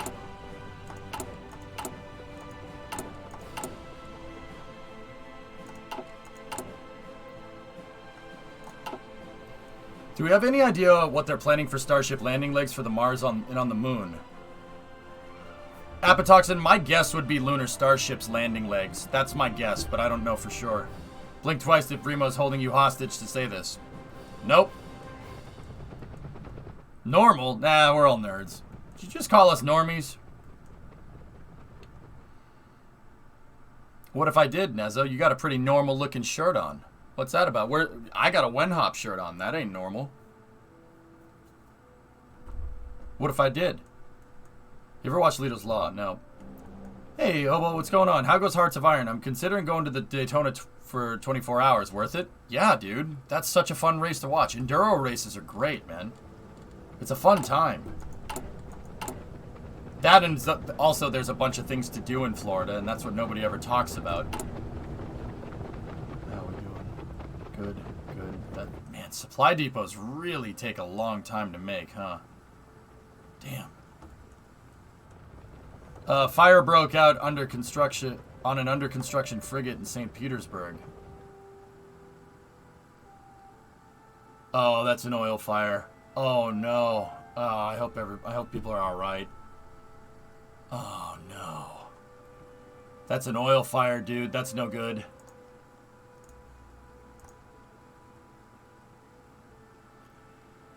See all the black smoke, Thomas? Oil. Like get eaten by alligators. Hey, the alligators aren't everywhere, Kim. They're only in some spots, alright? Jeez. Oh, I live in Fort Lauderdale. I'm fully aware of the fun stuff. I do have tickets for the 500, my guy. Yeah, that's a write-off. I hope everybody's okay, man. I wouldn't wish dying in an oil fire on my worst enemies. That's just one of those things. That's just one of those things crossing the line, you know what I'm saying? Like,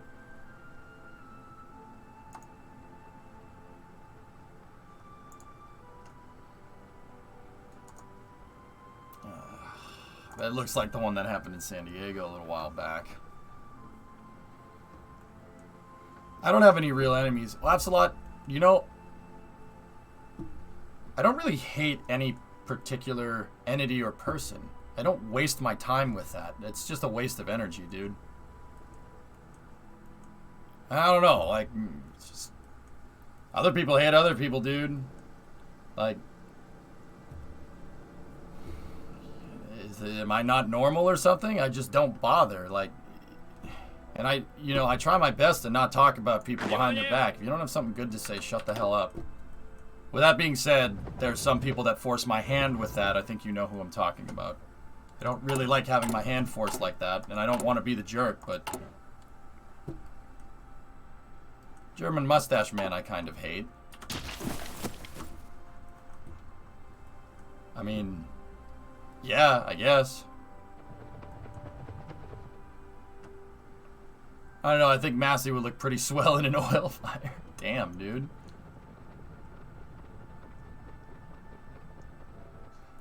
Nah, Blood Fam.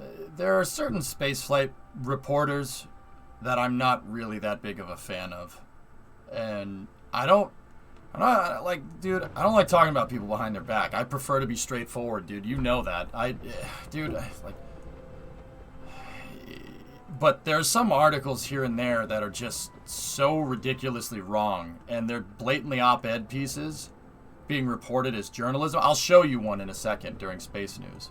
That I have to say something. Like my hand is being forced, and I really don't like it.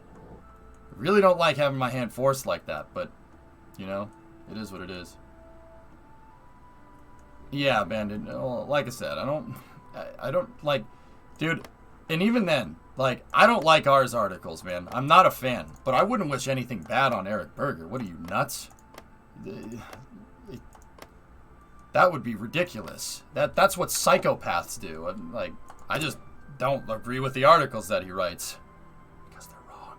But, yeah, no, like, I wouldn't wish anything on him and his family. That's crazy. Do you hate T? Yes. Oh, yeah, no. T we can throw in the harbor. That's fine.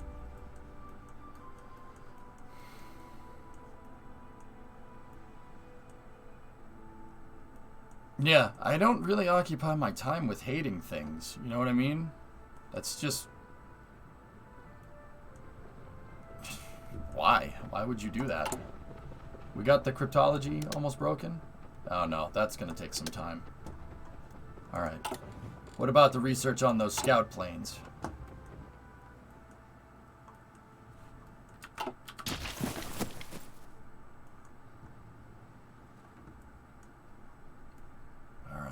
We're still doing okay. 2 times speed? Yeah, we can go. We'll play hearts for another 15, 20 minutes, okay?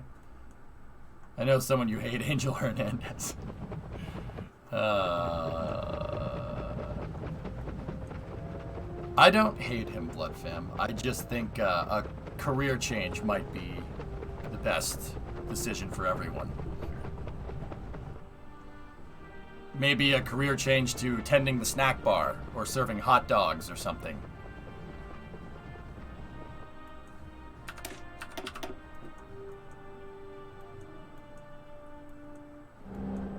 Or that umpire that hosed us in the frickin' ALCS, man. Ugh. That was a strike. Evaldi threw a goddamn strike. You guys got handed the ALCS and you fricking lost. What the frick, man? Yeah. What's that, Forge? This is coming from Jonathan McDowell. So it seems like it's 12:20 UTC, December 24th for the launch. 7:20 in the morning. But that's just according to the NASA administrator. I need to see if Thomas Serbukin says it before I consider it official. Okay. Oh, don't even. You freaking got 2 walks. We got hosed, man. And it doesn't matter. You lost.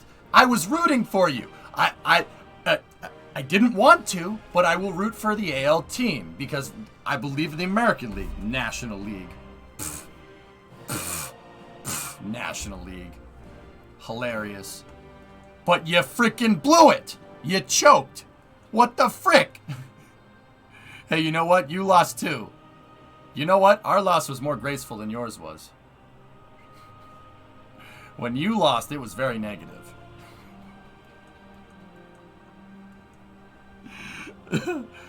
At least it's in the morning on Christmas Eve, Forge. Jeez. Go Padres? Yeah. Yeah, Ernok. Yeah, go Padres. I will root for an American League team, Evil Bit, unless it's the Yankees. And then nope, National League all the way. They're a legit better team. We didn't show up at all. Yeah. It's baseball, man. Go Braves, enough said. Left him use National League.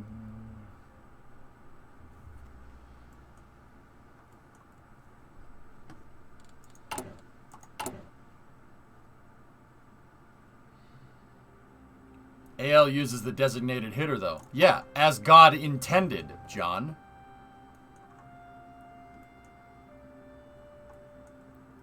Hey, the Yankees are good. Wait, no, they aren't.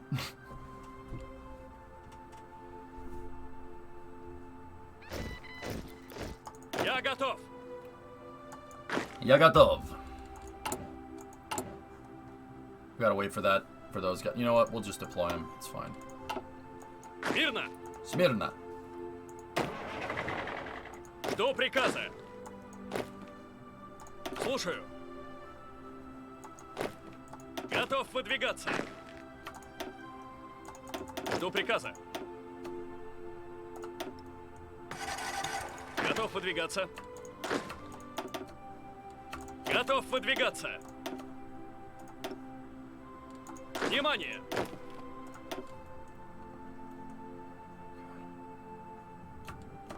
Мирно!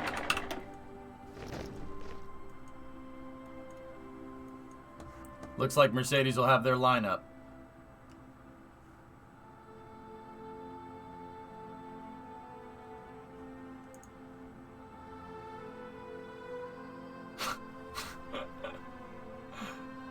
Nice.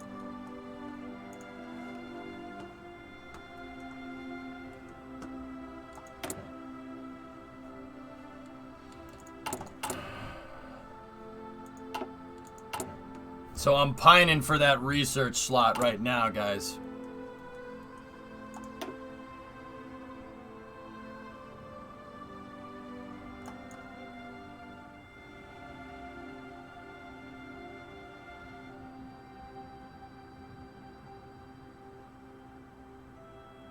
That one research slot would be very good. Unlocks National Academies of Sciences, allowing us to build academies of science in allied puppet or integrated Soviet republics. Increase the research speed bonus provided by National Spirit.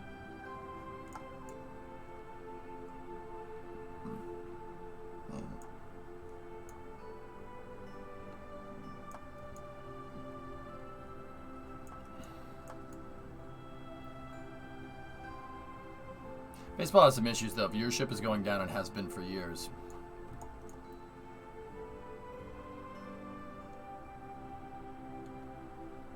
I don't know, man. I've actually watched more baseball since COVID, Thunder. It was one of those, you know, don't appreciate something until it's gone thing. And I've been really doing that with a lot of sports, man. Before COVID, I was just, you know, didn't really follow as much sports. I definitely didn't follow Formula 1 as closely as I do now. But I mean, then again, I've been watching Formula 1 off and on for a long time. There's some seasons where I'm just way more into it.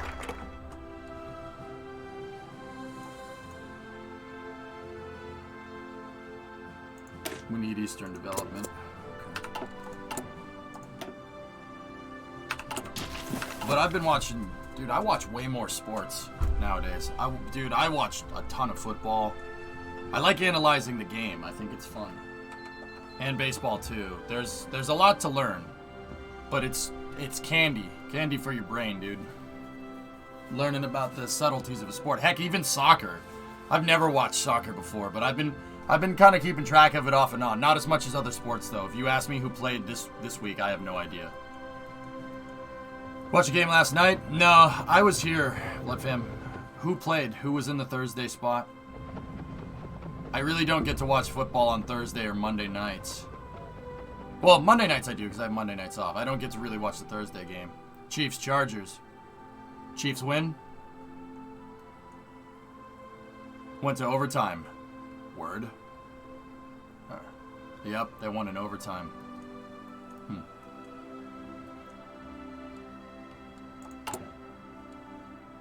Okay.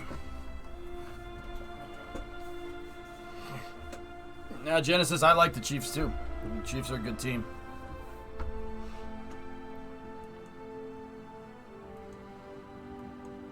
You didn't know who played soccer in the UK this weekend? No one, because they all have COVID. Okay. Yeah, Bandit, if I could... Okay, we no longer get the effects from the Seas Gold Reserves. Bandit, like, I don't know how that all works. If I could just show the game on Twitch, I would. And I would, dude, I would break it down and I would try to analyze plays. I'm not an expert at it, but I'm okay. Like,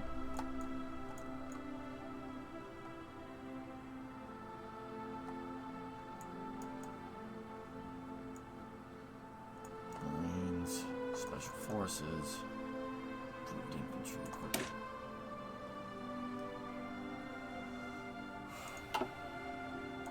Yeah, we're gonna do that. You'd have to get special permission from Twitch to restream it if I'm understanding that correctly. Oh, dude, I would love to. I would love to do that. You go and analyze the plays and stuff. That's fun, man. Football is like playing grand strategy, dude. The game, yeah, I mean, at face value, it's just a bunch of guys hitting each other. I get it. But there are plays, there are tactics, it's a freaking war of attrition, man. You gotta last 60 minutes in the game. It's tough. Tough game to play.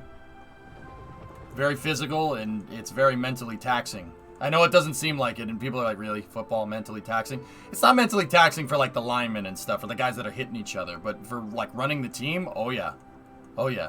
It's a lot more involved than, like soccer would be. Way more involved. Like, in soccer, you have plays, you run plays, you know, you sub out guys when you need to. And don't get me wrong, like, I know there's more subtleties to the game than that. It's always more complicated than what it seems at face value, right? But, like, the coach is involved way more on a play-by-play basis in American football than soccer. Now I kind of want to watch you play Blood Bowl. What's that about? I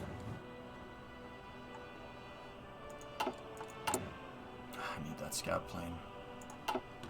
Wait, 60 minutes? I thought there wasn't a time limit in American football. There's 4 quarters. Each quarter is 15 minutes. Username. Warhammer plus American football. Yeah. Even linemen have blocking schemes and formations to learn and deploy at the proper times based off of the look from the defense. Yeah, Kev.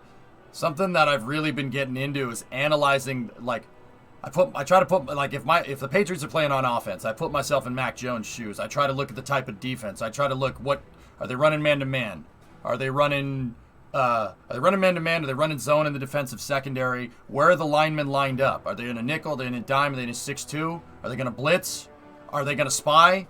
Dude, there's a bunch of good stuff in there that you have to analyze. Like, Mac Jones, and any quarterback for that matter, has to be able to analyze that in a matter of seconds. You only have 20 seconds to really figure out what the defense is doing. And you can either run the play that you think is going to run and think it's going to work, or you can change the play if you don't think it's going to work. You know, you call that audible and stuff. It's tough, man. Tough game. Tough game to play. I like that stuff. I think that's cool. It's like getting intel on your enemy and stuff.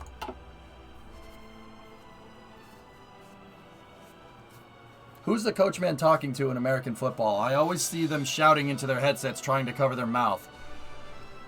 Snib, they're talking to guys that are up in the top of the stadium that are watching the game from, like, okay, think about it like a military. The guys up in the booth looking down, that's who they're talking to. They are, that's your intelligence agency. That's what they're doing. They're looking at the defensive schemes and talking to the coach and saying, okay, they're running this defense. We've seen them play other teams where they run this defense. They're probably going to do this. And then the coach talks to the D coordinator. D coordinator conveys it talks to the offensive coordinator. The offensive coordinator talks to the quarterback.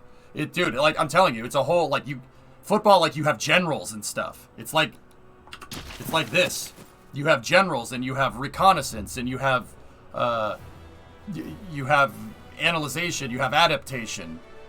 You know, it's cool, man. It's a fun game. It's much more than just people hitting each other, even though that part's kind of fun too. If the coach is the play caller, he's also talking to the quarterback. Yep, they could be talking to the QB as well. Different teams do it differently, just like different armies have their command structure set up differently. Like, for the Patriots, generally in football, you'd have a general manager who manages the team, and then you'd have a head coach. For the Patriots, those two positions are the same. They're the same in, think about like Sergei Korolev. Korolev, the Russian rocket designer. They're the same in that he designed and was the engineer and was the project manager for Soyuz. He was all three of those things. Or like Elon. Elon's the CEO, he's the president, he does everything. He's techno king, a bunch of roles are all rolled into one. You can do that with different football teams. You can set up your command structure differently. It's actually really, really interesting stuff. I really enjoy watching it. A lot.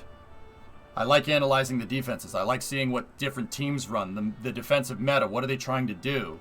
You know? It's like analyzing tactics and intel and stuff. It's cool. That's the reason why I think Americans like it so much. It's freaking war. It's so stupid. Alright, we got open factories. What do we need more of? You know what? I'm going to beef up trucks. Trucks is probably what we should be looking at. Actually, fighters would probably be better. We have a surplus of trucks. I really need to beef up that Air Force. You got PM'd in Discord.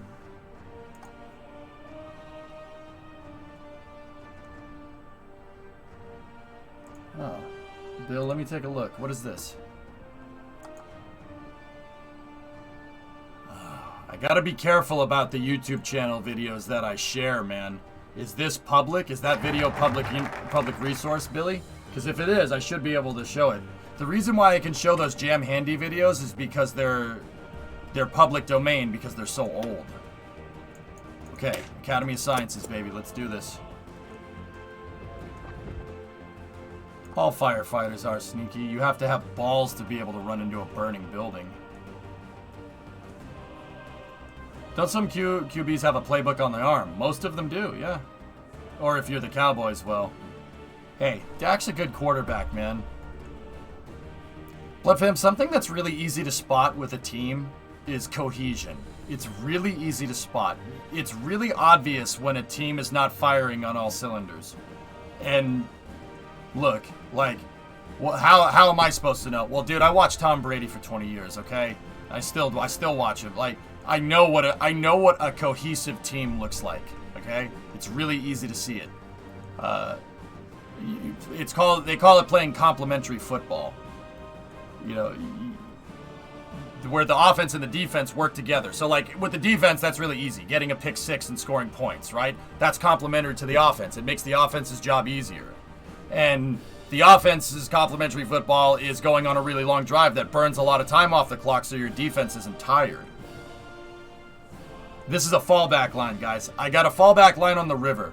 What I'm trying to do is beef myself up for the German defense the German offense that I know is coming. So I have basically a Maginot line on steroids that I'm going to back up with planes, bombers, close air support, artillery, anti-air, bunch of stuff. Radar stations. In fact, we should probably start keying some of that stuff in here. Yeah, I agree, Kev. I love baseball, dude. I watched the ALCS, I watched the ALDS, I watched the NLDS. I watched as much baseball as I could this year. The most baseball I've watched in a very long time. And I still keep up with it. The lockout right now is kind of dumb, but whatever. It's the off season, who cares? So Germany is going to go through Finland then. God, I hope not. They might, Demon. I might need to extend it all the way up here, but it just comes to a point when it's not worth it. It's not worth defending, you know? I might fall back and make the line right here, where I have some natural defense. Excuse me, when break? When I feel like it?